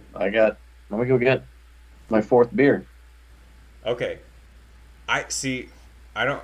Let's just do what we would do Yeah, because yeah. Let's make it a quick I one. don't know what they would do, Let's shoot. but Let's just do what we think the best team is they could roll out there. yeah. And All right, go get a beer. I'll get it. I'll get it set up. See, I actually think as I'm talking to myself now, and what do we got? Oh, we got two people. What up, two? Drinks for you. It's only one. So I think France is actually a pretty, for me, a pretty easy team to put a lineup in there for. So let's pull it up. And let's pull off the Americans. The FIFA ratings are about to go way up. I hate to admit it. Oh, what's the formation though? Okay, let's put Lloris here because we both like him. I know he's going to be. Yeah, let's do the gold. The gold shows up better. Okay, so we've got Lloris in the back. We'll say Varane is healthy. okay. And then we'll fix the the formation, but let's just get the players in there first, and then we'll kind of smooth it out. So I think these are for sure's. I would put Benzema up there with him. I think that would be nasty. Yeah. Okay. You got Mbappe. Okay, smart And we'll, move. we'll readjust the We'll, formation. we'll start at the front and come back. Okay. I But think. I gotta have Kingsley up there. Yeah, I put him on the right. Maybe. Yeah. Okay. Smart. And then Uh, Griezmann, you're riding the pine. Giroud, I hate to say it, but you're on the bench. oh yeah. He'll come off the Uh, bench. midfield, Uh, are there any locks? See, the midfield's tough. well, yeah. So you got Pogba and Conte out, which is tough. Yeah, I they're think. usually the locks. So are there I any other think. locks? I think Well, I think the five that I have up are locks. I don't. Well, no. This is what we want, though. So I think Rabiot will play, but I personally wouldn't play him. But I think he will Yeah, be out there. that's why we're friends. I Yeah. um, Chouameni at Real Madrid's been a boss. Camavinga, they're both at Real Madrid. They play together at Real Madrid. Yeah. Um, So okay, so Camavinga's 19 years old I though. know it's It's like crazy. He doesn't so. always. I think Chouameni might play before Camavinga. To be honest,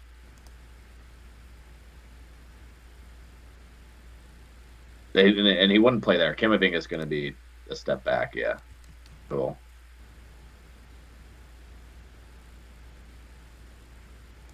I think the gold shows up better. I do like.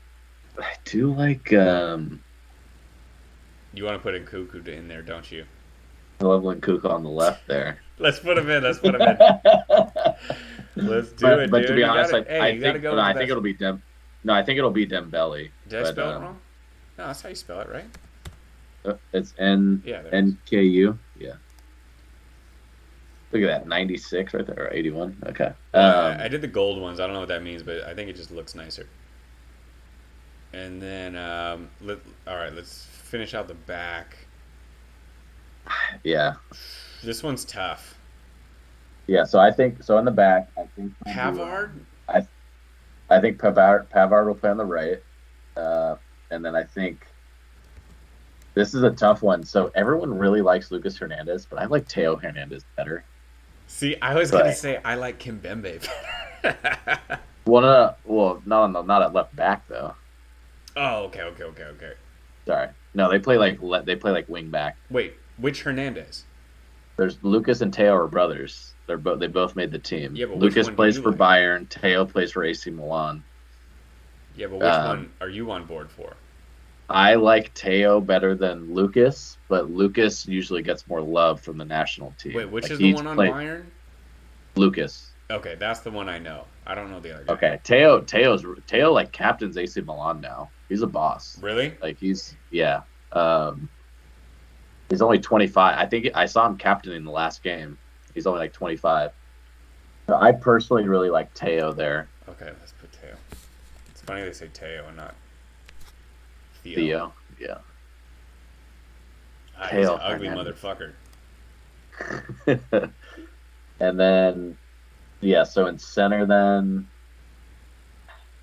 this is a tough one. I think Kempembe is probably better.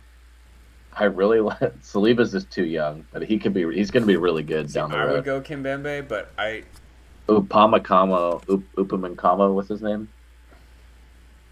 Upamecano. uh What I'm curious, what is Kempembe? So Kempembe is in '83. Look up Upamecano on Bayern. I want to see what he is. yeah, I need a spell check on that one. Upame.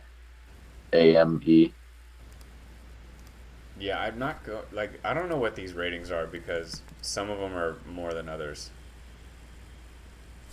Yeah, so he's rated higher than I don't know Well, his the gold one gold is ones. I don't know what the The gold golds ones. mean. His gold The is gold's 82. one lower than Kempembe. Yeah. Um, yeah, I'm fine with Kempembe. Let's put Kempembe there. I I honestly I don't even He's know if this is older. I He's just like older. He's his got more. I like Kimpembe's attitude. I think he's got a lot of fuck you in his play and I like that, especially in a center back. Yeah,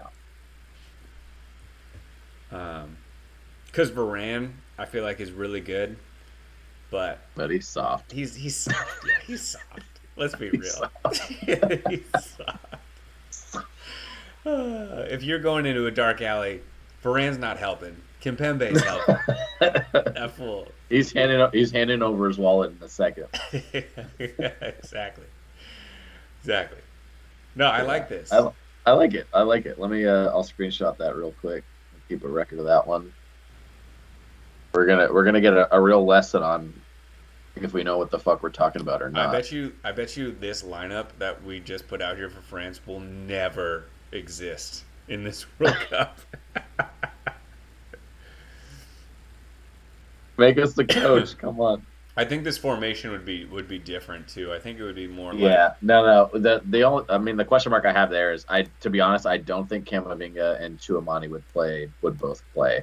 I think they're gonna put in a Rabiot, or yeah. I think it would they're be gonna put somebody in there. They'll have one of those guys. Um, I think something like this would be a little better.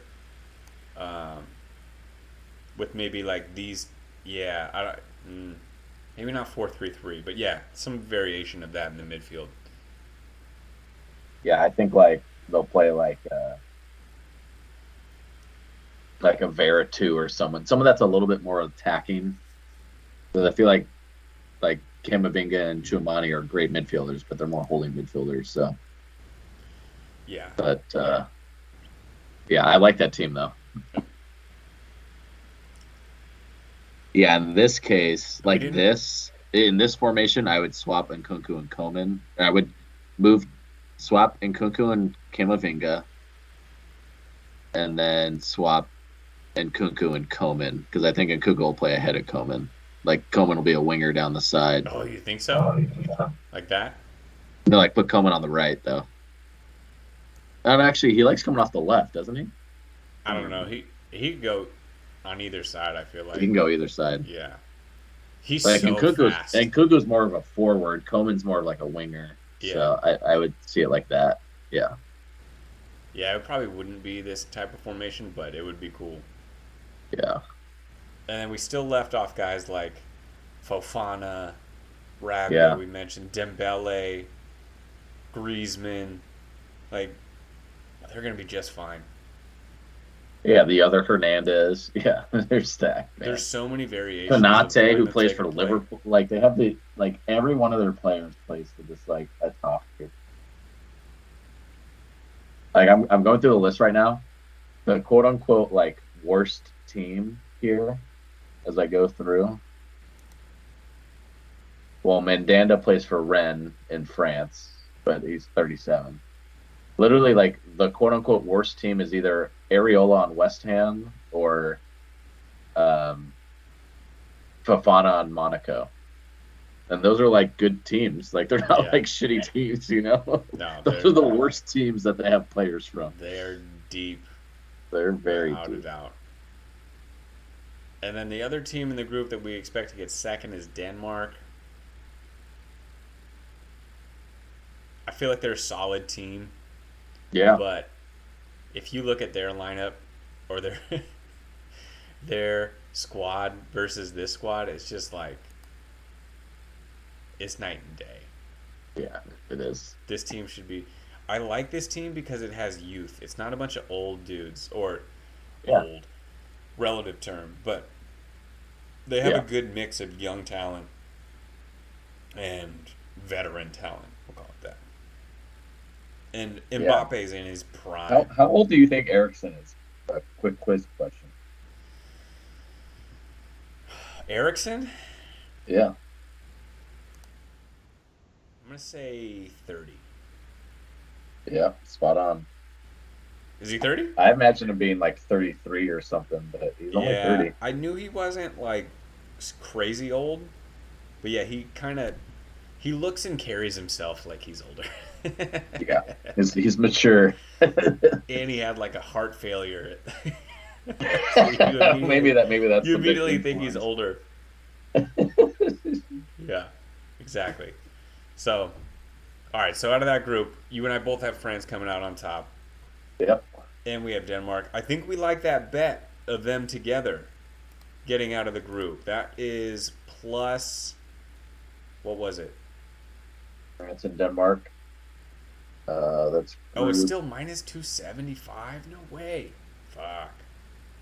But if you do France first, Denmark second, it's minus 110. Damn, I feel like Yeah. Oh, that's even money there. heavy I'm fine favorites. with that. Heavy Yeah, favorites. All right. I like that.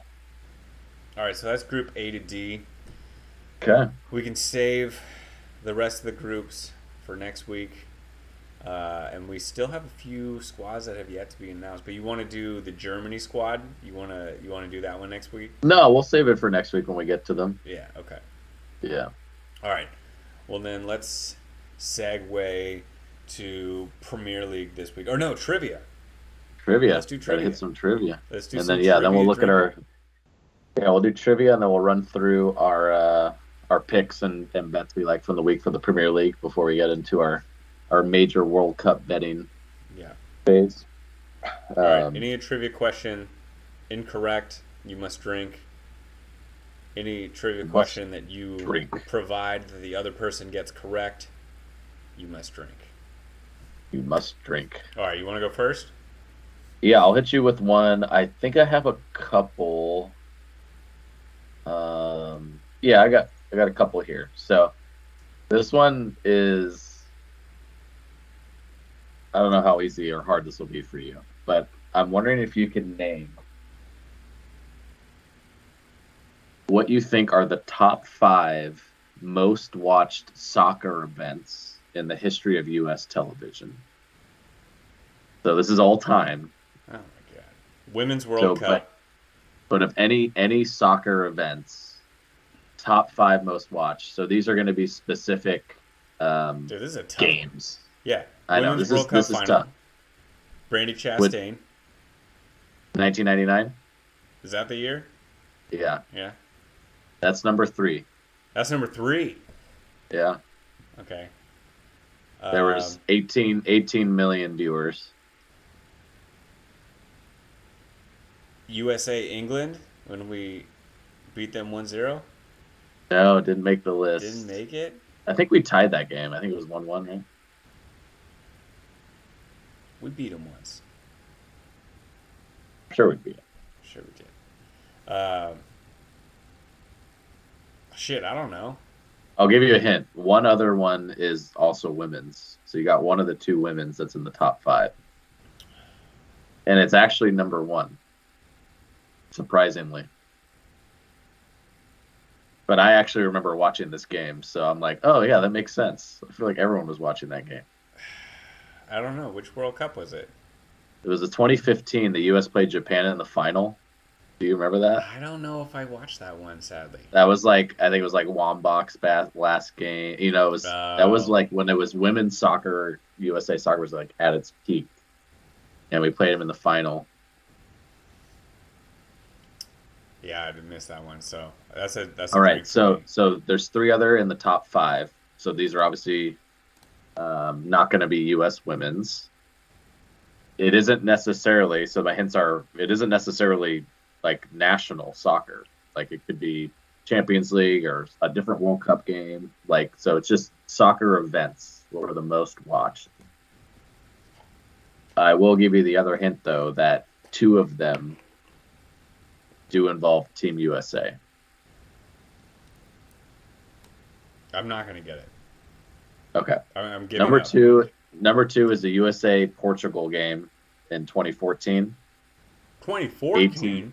Really? yeah, 18 million viewers. Wow. Number five is the USA Belgium game in 2014, if you remember that one, 17 million. Number four isn't USA at all. It's Argentina Germany in the final 2014, What the fuck was 17 happening in million viewers. 2014?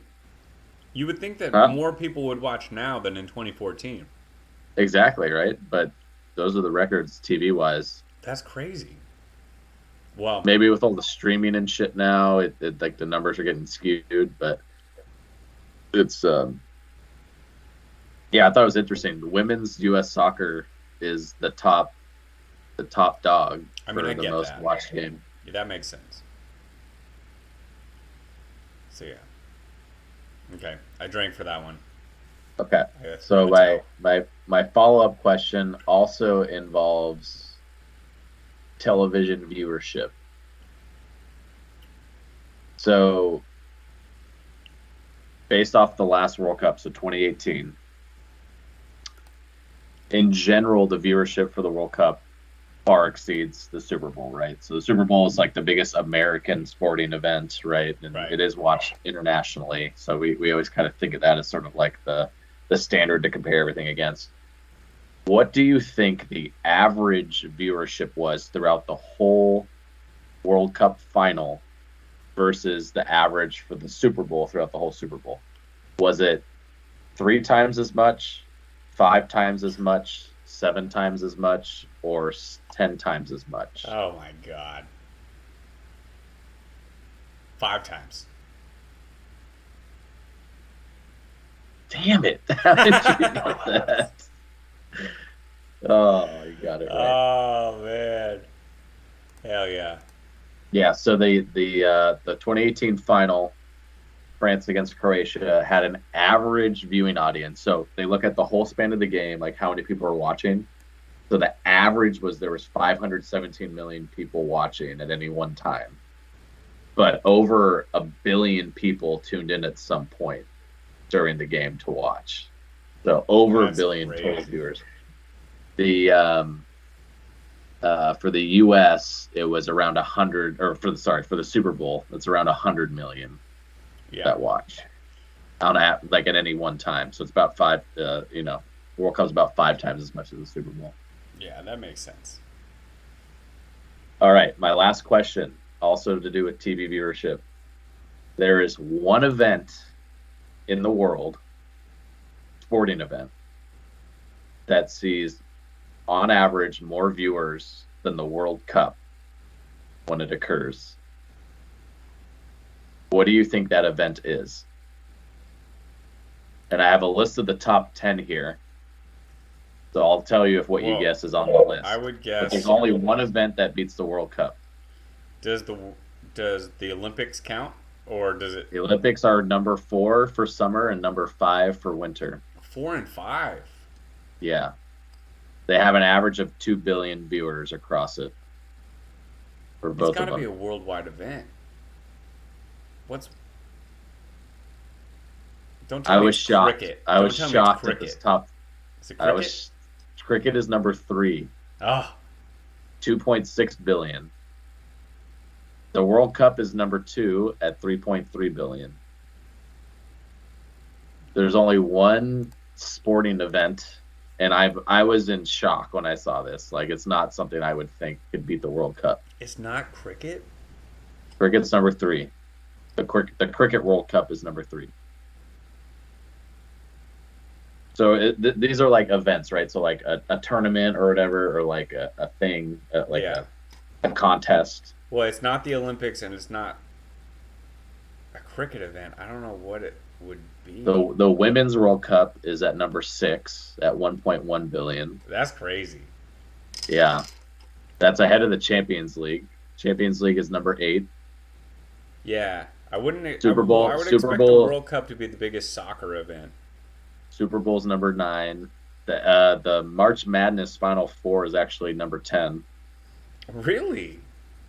And then I don't know how they, but boxing is number 7. I don't know if what that means, if it's like certain boxing events or whatever, but in general, boxing's number 7. I am shocked I can't think of this, and it's not Olympics, and Because it's not I wouldn't have cricket. thought of it either.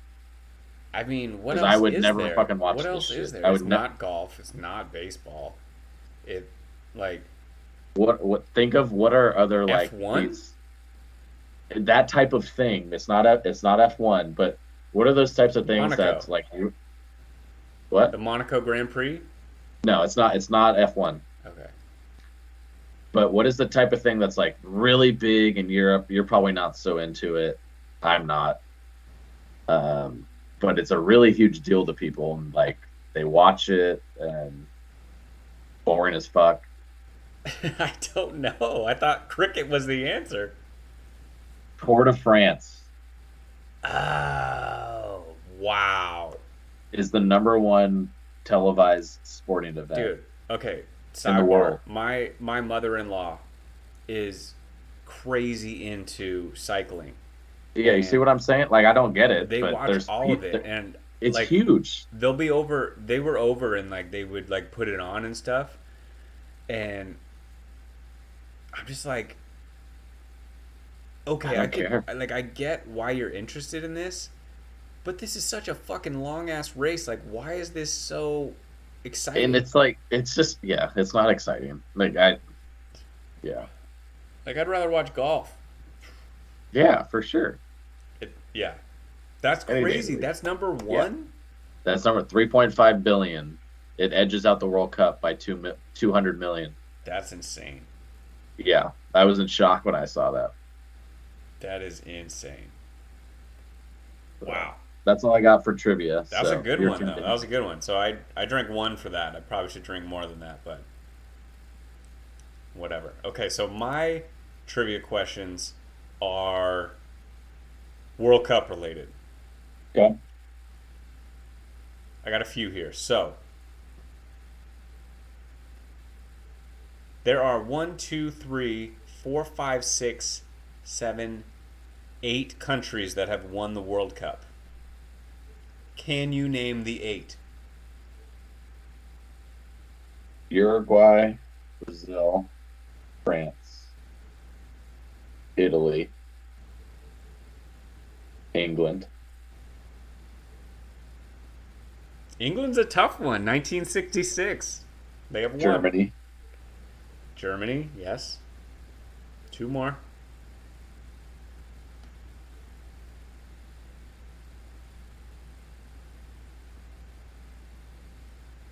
Spain,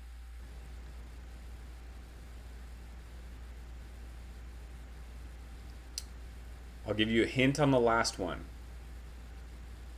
Before you were born.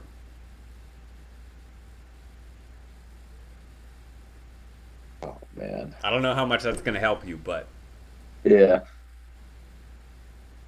Oh man, I knew those 7, but um, let me know if you need another hint.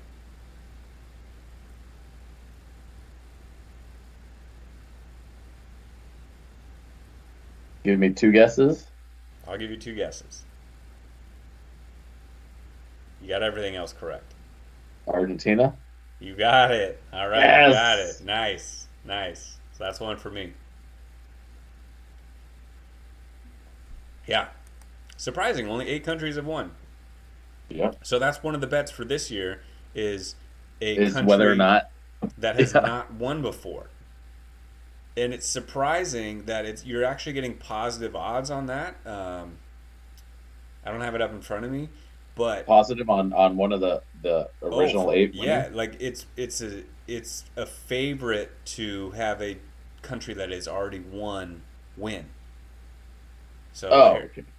I had it. Let me see in my one of like 50 windows. Let me find it. Here we go. Um, so yeah, it was First time winner. first time winner plus 250 for yes, minus 350 for no. So that means one of those 8 countries they think is going to win, Yeah, I would go no.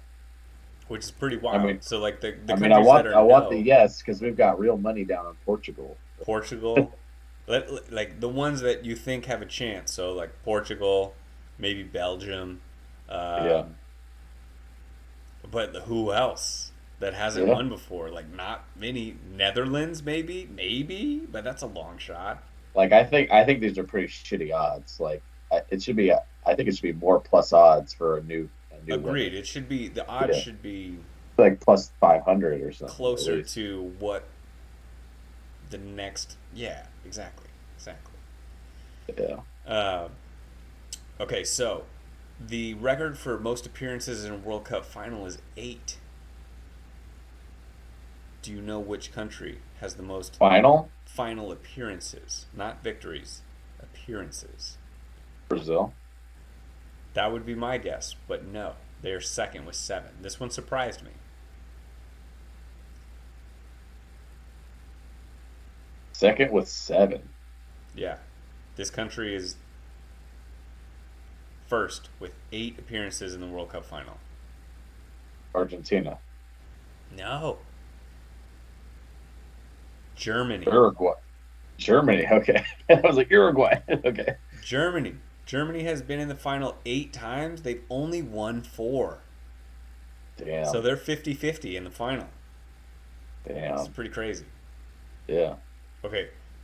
The reason I wanted to ask this quest or to do these trivias is for this one. Wait, where is it? Let me find it. There is a country in the World Cup this year that has been in the World Cup before.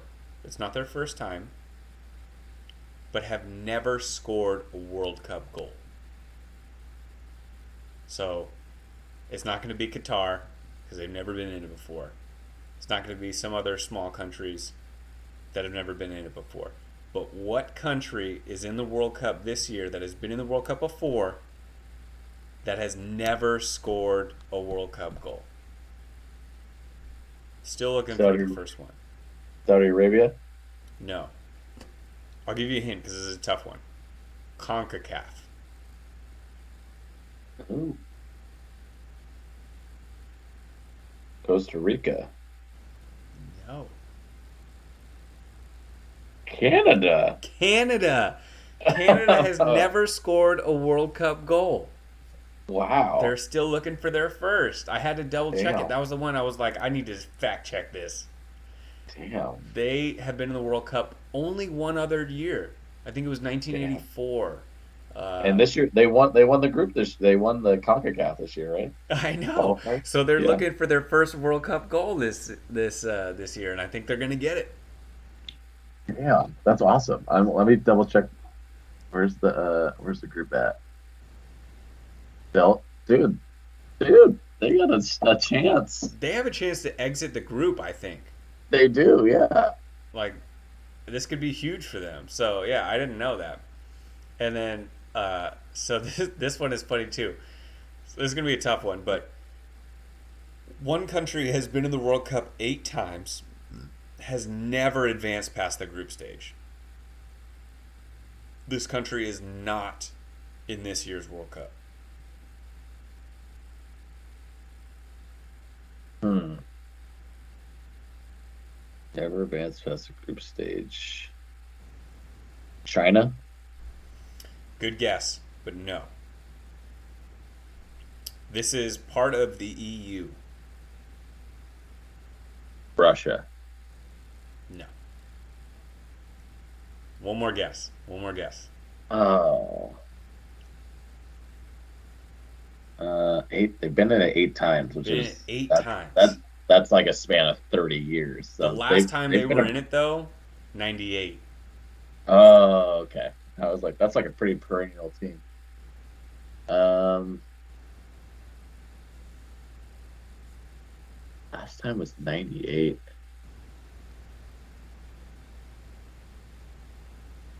Uh, I don't think you're going to get it. It's a tough one. Hungary. Good guess. Scotland. Scott. Wow. Okay. Scotland's been in the World Cup eight Eight times, has times. never Damn. advanced past the first round. 8 times. Yeah, I know. That's a lot. Huh. China was a good guess, though. So these are. Uh, China has never scored a goal in the World Cup either. Okay. But they're not in it this year. The teams that the countries that have never scored a World Cup goal but have been in it: Canada, China, Dutch East Indies. The Dutch East What? Indies. What? What? Trinidad and Tobago, and Zaire. Okay. All right, last one. There have been 4 World Cups where a team has won every single match. Now, most of these were before World War II, so I'm going to ignore those. Okay.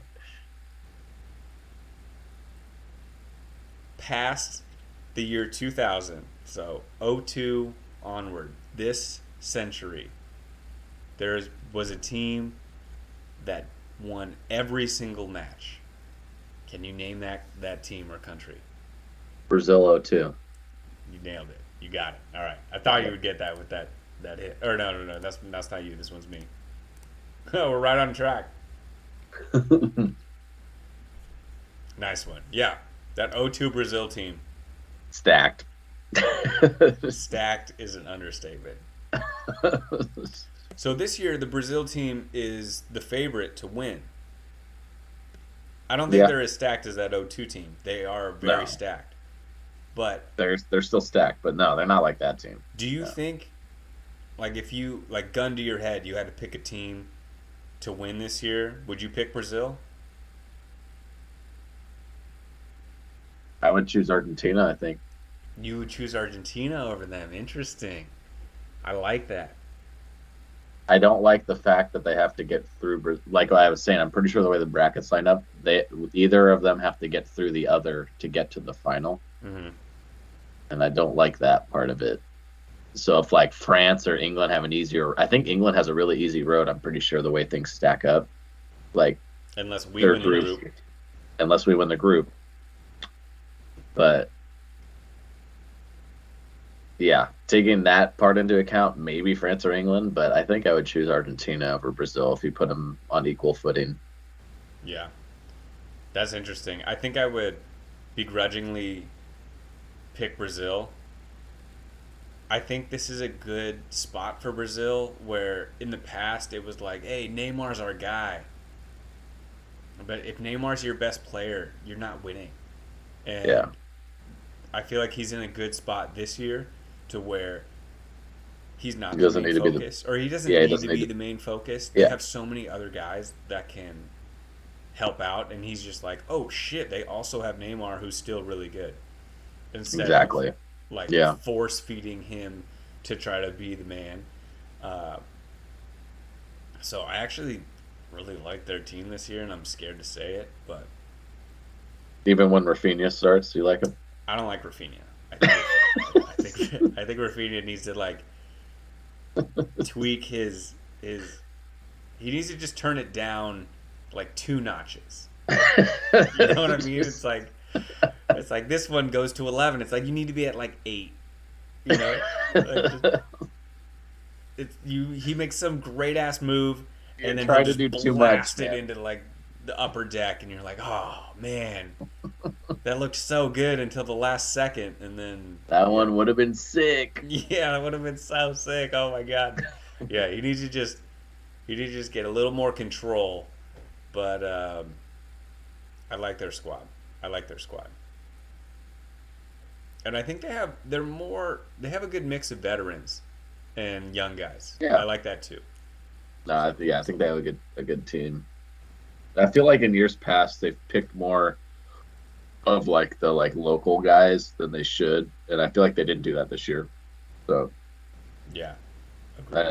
I like the team they chose and they're coming through with. That's the thing that's shitty about international is I feel like there's so much politics involved. I feel like that was the problem with Argentina as well.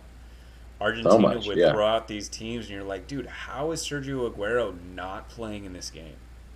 yeah, Like when he was peak Sergio Aguero, like him and yeah, Dzeko on Man City, and like he can't get on the yeah, field for you yeah. You're guys. playing you're playing Higuain over him. Not even, dude. Sometimes it wasn't even him. It was I forget his name, but like it was like, dude, Palacios or whatever. yeah, like you can't be like bringing him on in the 80th minute, and like, what are you doing? Like, I don't know.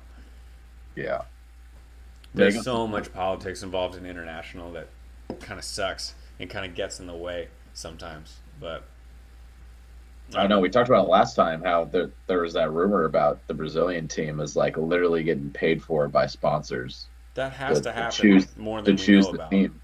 Yeah, way more than we know about to be like, hey, this guy needs to make the team for us to sell shoes, and Hmm. they throw a fucking whatever 20 million to the fucking football administration in Brazil or whatever, It's like, yeah, well, doesn't matter to them. They're like, yeah, we'll choose, Yeah, I'm whoever sure it is. that We'll happens choose too, where it's like, Marcelo, even though he's not playing, and I'm sure that shit's been happening for some. yeah, or it's like, hey, we have the World Cup this year. We gotta have somebody who plays in Brazil in our Brazilian league on the fucking team. Yep, Otherwise, like, we're just showing that like our league isn't as good or whatever. yeah, I don't know. Like, they would exactly. do No, that. exactly. They would force some local in there that you're like, dude, he's not as good as the other guys. Dude, that's the shit that was probably happening with the U.S., man. Some of those teams in the past, man. It's like, Mm-hmm. oh yeah, we're gonna get the MLS guys. Thank God Tim Ream made it. Jesus Christ. No. Honestly, yeah, I would have rioted. I would have like I was in a dark place, and it was all because Yeah, Tim Ream wasn't on the team. it's because we didn't have the best team. We thought we weren't gonna have the best team going out Yeah, there, but just put the it, best players on the field. yeah, Yeah. it was a lot better now. So yeah, I like our coach so much better now. Yeah, I know. I was So seriously. much I was like, better. I was oh like, this fucking guy, he's such an idiot. Now I'm like, all right, I'm on board. You got me but it on was board. all it was all lip service for the real thing coming Yeah, through. you got me And on then, and board. you're spot on. It is all politics, man. Yeah. Especially Oh, even the coaches, like we even how said they have Ream. to We like said address Ream. the That's another media. American player. Huh? I said Ream, so that's another American player. Right. Checked it out. Yeah, we're gonna hit 40. All right. Yeah, I'm on my fifth beer here. Let's do our picks for the Premier League, and we'll Yeah, close it yeah. out. Let's go through Premier League. Let's finish with some bets for the weekend. Oh, okay. Um, You want to do oh, Premier League actually, yeah. first? Let's start. Yeah, let's start there. No, we can do the let's check in on our bets from last weekend. Okay. So we had five bets from last weekend for the league. So we went with Man U straight up to win, mistake. We went with the Chelsea Arsenal over 2.5, Oh mistake. my God! Can you believe that? Jesus. We went with the Leicester underdog win, smart call, plus 200. We won that one. And then we went with the four leg favorite parlay. I think we got a little aggressive with the four teams. Maybe we hold Yeah, it to you three think next so? time. That was probably dumb. But yeah, we went with like the Man U, Newcastle, Liverpool, West Ham to win, plus 1,500 odd parlay, which obviously didn't come through. We had two of the four, so Newcastle and Liverpool came through, but West Ham and Man U didn't. Um, Man, so you some that turd. What So was some that? lessons learned there, but overall we put in what is that? We bet 115. We got 75 back, so we lost 20 bucks. So not the end of the world, but I think some lessons learned. I think particular with the 4 leg favorite parlay, Too many. Too many. too many. Let's hold it to 3. I think in the Unless we're future. putting like $10 on there. I Chug. mean, the reason we did that is we won the 3 leg favorite parlay the week before. We're like, let's make it 4, but it gets really tough when you get to that level. Yeah, you're like, okay, pick these teams. Like, who screws us? Like, how do these teams not win? And then Exactly. Man United just lays an egg out of nowhere. Yeah. So, all right. So Pickems. So first game on the list is Man City hosting Brentford. So big caveat going into this. We already talked about it earlier, but this is the last week of league games before the World Cup. So we have this big question mark overhanging everything. Are the stars going to play? Are there going to be people that come up with the flu or an ankle tweak right before Yeah. this game, can't play, whatever it is? They broke a fingernail playing Call of Duty, whatever it is that they're going to come out with to not play. There's going to be something, but I still went with the Man City 3-0 beatdown over Brentford Yeah, let me pull mine up. I think I chose. Yeah, exact same 3-0. 3-0. And I also chose this as my You locked it? 2x locked in. Okay, so I did Liverpool over Southampton as my lock 3-0. Okay. Did you I pick? went 3-1 Okay, in that one. yeah. I mean, Similar though. that's probably a better guess because Liverpool gives away one at least every week. Find a way. So yeah, that's a good call there. But the thing is with Liverpool is Mo Salah is not playing in the World Cup, so you know he's playing hard. Yeah. Um, That's true. I forgot about that. That's they have a big. bunch of other Yeah. dudes that are playing in the World Cup, but at least Yeah. Mo Salah is going to be, he's locked in. Yeah. No, that's a good What'd you do call. for Bournemouth Everton? Because I struggled with this one. I went with it's actually not an upset, but I went with Everton winning on the road 2-1. They're God, we're so stupid. I did the same thing. I did the oh my same thing. God. They're actually the favorite barely, but only at plus 160 versus plus 180. So pretty much even odds Okay. on the win there. That was the one where we didn't talk about snubs. He was hurt, so like I kind of get it, but like Calvert Lewin, I think he's good enough to make that team. Yeah.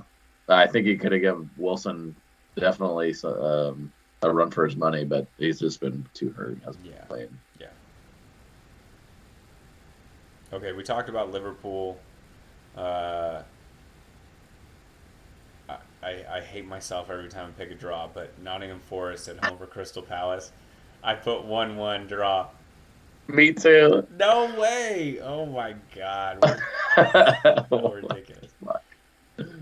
Oh, Every time man. we do the same thing, I'm like, well, that's fucked. That's not going to end up that way now. Drink. Oh man. All right. So the next one is Spurs hosting Leeds. I think this is going to be a sick game. This is going to be a sick game. I wanted to pick Leeds. I really I did. know, me too. I I wanted really to. did. But now that Tottenham's starting to get some dudes back, I'm like, I know. Nah, if I they would could. have played 2 weeks ago, I probably would have taken Leeds. But I Yeah. picked Tottenham to win 2-1. I picked Tottenham 3-2. Yeah, I think Another that's high scoring game. I feel like Leeds is just born for these high scoring games. So even in that. Yeah, because they have some lapses that are just because they atrocious. because they try to get forward so much. I love it. It's like it's the most fun type of soccer to watch, Yeah, but they leave themselves open for they sure. do. And okay, real quick, their corner kicks twice. They only scored on one off of it, but Yeah. Tyler Adams is the only dude back. Yeah. And I'm like, you can't have like he's a great defensive midfielder. You can't have him be your only dude back. Like at least have like two, three guys. It's not like the game was out of hand and you like needed a goal in the last minute. It was the Yeah. middle of the game and they were doing that. Like Tyler Adams at midfield and all other 10 dudes are like standing in the box. It's like this is not gonna work. Like oh my god. So yeah, That is the epitome of Leeds right there. so bad. Okay, Love it. West Ham is at home versus Leicester. What'd you do? I went with the 2-2 draw. Okay, we're finally different. Good. Okay.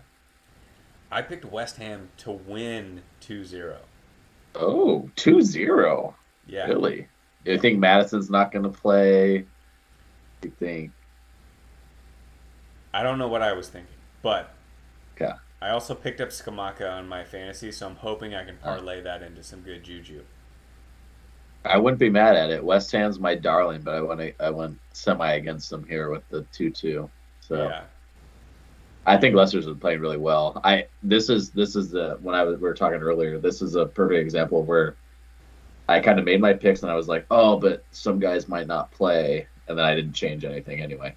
Oh, But see, like if look at Madison doesn't play, or some of these other guys that might what's a face that plays in defense now is on Belgium. So if some of these guys don't play, I think it could be a different story. But yeah. the teams as I imagine them, I think it'd be a draw.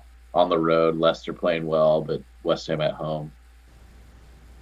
So I just realized this has to do with the fact that we've been streaming for 2.5 hours almost, and drinking beers for most of it. But technical difficulty, we had the trivia banner up this whole time we were talking about it. So that is a drink for a technical difficulty. Technical difficulty. Okay, this is Man, the we game of the love week. talking about soccer. Game of the week right here. Newcastle at home for Chelsea. Now we kind of chatted about this before we got on here, but I picked Newcastle. Newcastle's a strong favorite, so they're a plus 130 to win, still at plus odds, but 90 points better than Chelsea at plus 220 to win on the road. So Okay, so Newcastle's a I'm pretty much on the line then. I picked 2-1 pretty Newcastle. heavy favorite. I went again with another 2-2 draw, just like the last game. It's a good guess. Yeah. Yeah, I like that. Wolves are at home versus Arsenal. Arsenal hasn't been quite as sharp as they were at the beginning of the year, but I still picked them to win 3-0. I went 3-1. I think Wolves is starting to find some scoring here and there. But they're 3 weeks ago, they're going to score zero. But Yeah. I think they're putting some stuff together now. But yeah, it's still going to be a dominant win from Arsenal, I think. Brighton at home versus Villa. I picked Brighton 2-0. I went 2-1, 2-1? Brighton. Yeah. And then Fulham at Man United. With no Mitrovic, I can't see them winning. Even if United lays an egg, I think they still win. So I picked 2-1 United on I the went road. 2-1 United as well. Yeah. Yeah. Yeah. I think they'll play tough. They'll play tight in the midfield. They're going to play tight in defense, but they're going to struggle to score. And yeah, Yeah. 2-1's fair. Cool. All right, so All those are the right. picks. Yeah. So Do you have any bets you wanna look yeah, at? let's get down a few bets here. Anything that we like. So there was looking at the full list here. I like the idea. We didn't do it last week, but I like the idea of doing maybe like a two-leg underdog parlay. Yeah, I'm down for that. I like the idea of doing another maybe a three-leg favorite parlay, and then maybe we choose an over/under again or something like that. So from an underdog perspective, let's see anything that sticks out.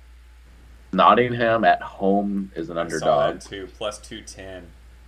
I'd be Uh, willing to put that in an they underdog. and coming off a win over Tottenham in the Carabao Cup.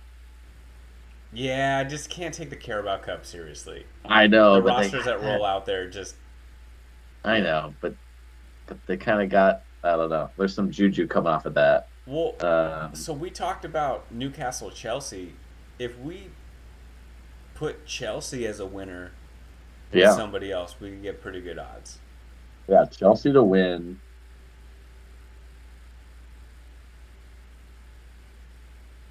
Chelsea Nottingham to win would get us plus 900. You kind of moved away. What was the team you Sorry, said? Chelsea Nottingham to win gets us plus 900. Not bad. Chelsea Aston Villa to win on the road at Brighton. I don't like Villa over Brighton. I think Brighton's Leicester too to win strong. at the road on the road at West Ham. You didn't like that one. Honestly, I'd be Um, more willing to go with that one. um, Bournemouth to win at home against Everton. It's technically an underdog. It's pretty much even odds. Yeah, I don't feel confident about that, but if we just sprinkled a little bit of money on there, Plus might it's work. plus eight. So Bournemouth Chelsea is plus 800. Chelsea. Uh, sorry, what was it? Chelsea Leicester. It's plus 900. I like that. Chelsea Leicester. Let's do that. Okay. I think that's a possibility. I think it's a possibility. I'm a little hesitant on the Leicester one, but Yeah. But West Ham hasn't been playing that great either though. And they're Leicester. they're kind of in flux with Sorry, I clicked the wrong one. It's actually plus 1,000 odds. Leicester Chelsea's plus 1,000. I like that because West Ham is not in a great place right now. They're talking about firing their coach, bringing in Yeah. Tuchel. Like I could see that happening. Even though I picked him in my Pickems, I was just trying to be different. But like So Chelsea with at those plus type of odds, I think 220. that's a good bet. And then we're gonna go Leicester to win at plus 250 is plus, it's great, plus 1,020. That comes through. Okay. So there's an underdog parlay. Yeah, I like How that about one. on the favorite side? So what are our strong favorites we like? So we've got Man City hosting Brentford. We've got Liverpool hosting Southampton. Got Tottenham hosting Leeds. We've got Brighton hosting Aston Villa. Those are really the big favorites. Hmm. Man U's at a plus one or minus 120 versus Fulham. I mean, we talked about it. I just don't feel super confident this week with like not knowing how teams are going to come out days before the World Cup. Yeah, But I think I think a Leeds over is probably a good bet. I like that. Whatever Leeds is doing, just take the over. And Tottenham scores a lot too. It leads Tottenham over. I like that. I think it's over 3. So we need 4 goals out of the game. But I could see a 3-1, Yeah. I three mean, two. even if 3-0 we get a push, right?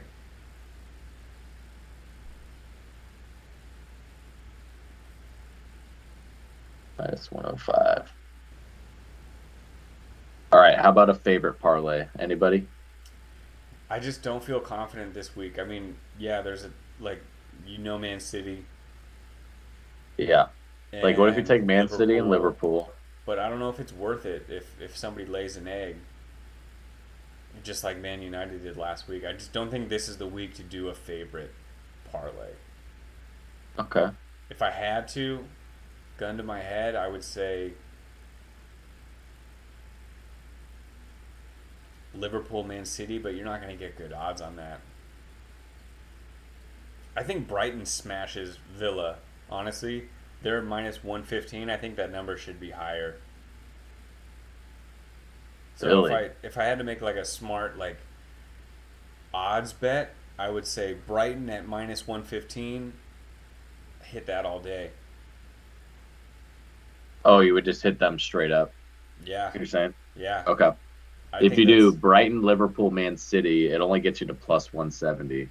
that's crazy. That's Yeah. crazy that it only gets you that high. Um, I'm down. Let's do it. Let's do it. Fuck it. Let's do it. Those three, or Lock it just in. Brighton straight up? Lock it in. Yep. Those All three. right, we'll do the three-way favorite. We're gonna do Brighton at -115. We're hitting Liverpool at -385. We're hitting Man City at -675. That gives us a combined +170. All right, so we got three bets down. So we got Chelsea, the underdog parlay, Chelsea to win, Leicester to win at +1,020 odds. I like We that. have the Leeds Tottenham over 3 goals at even odds, essentially -105. And then we have the three-way favorite parlay, Brighton at -115, Liverpool 385, Man City 675 for +170 total. How do we want to put our money down this week? Uh, 40 across the board, less on the underdog parlay.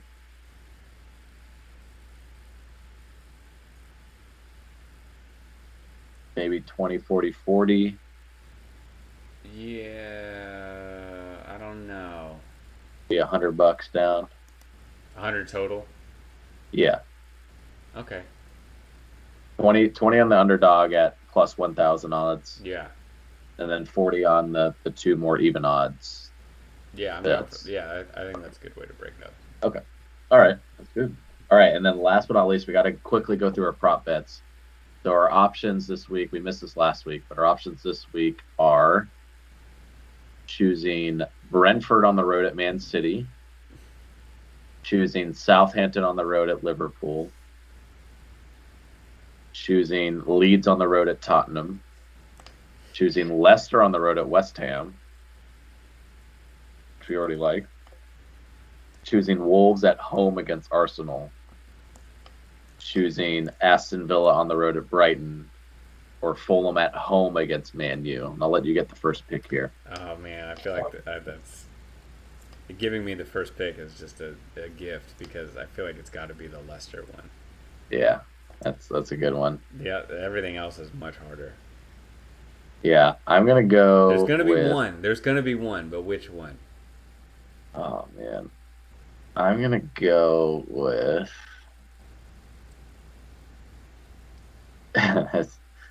It's hard to do it because it's going against our bet, but It's all right. Hedge it. nah, I'm gonna go with the Leeds. The Leeds. I could see Leeds tying that game. Nice. I'm gonna go I like Leeds. it. I like it. All right, so we got Austin, got Leicester, Leicester at West Ham, and got Leeds at Tottenham. All right, mark it down. All right, Where are we at? 2 hours 33 minutes. dude. Every time we do this, it gets longer and longer, How does it happen, man? which is crazy. How we talk this much? It's crazy. I don't know. And we only did half the groups. Imagine if we did all of them. That's insane, man. Also, did you know Wilfred Nanto or whatever from Leeds is Italian? He's Italian. That's He's awesome. Italian. I didn't know I that. didn't know that. That's dope. Yeah, a little fun fact for you. Dude, he had the assist of the week. Dude, great sub. Halftime bringing that fool in. Dude, Honestly, killed it. he did a great job. I fucking am so happy that they won that game. I know. So The happy. second I watched it, I was like, I texted you, right? I was like, you have to watch this. It's so awesome that you watched it. Yeah, I remember I was out doing something. I can't remember what it was, but I came back and because you texted me, I probably would have just watched the highlights with if you didn't text me, but because you texted me, I was like, I gotta watch this game. I watched And the whole it's thing. funny because I think I only texted you like you need to see the game, and I almost wrote you need to watch the whole game, but I No, don't think just I you actually wrote texting it. me was enough to be Yeah, like, I need to yeah. watch this. I need to watch this whole thing. It was awesome, man. Yeah. All right. Well, I got half a beer left. I'm I ready to go got out chugging if I you got are. like a quarter left. So cheers to you. Look at you. You pre-gamed and you showed out for the show. Look at you. Yeah, man. Nine beers deep. Go out with a bang. Oh my God, 9 beers. You're talking way too fluently for 9 beers.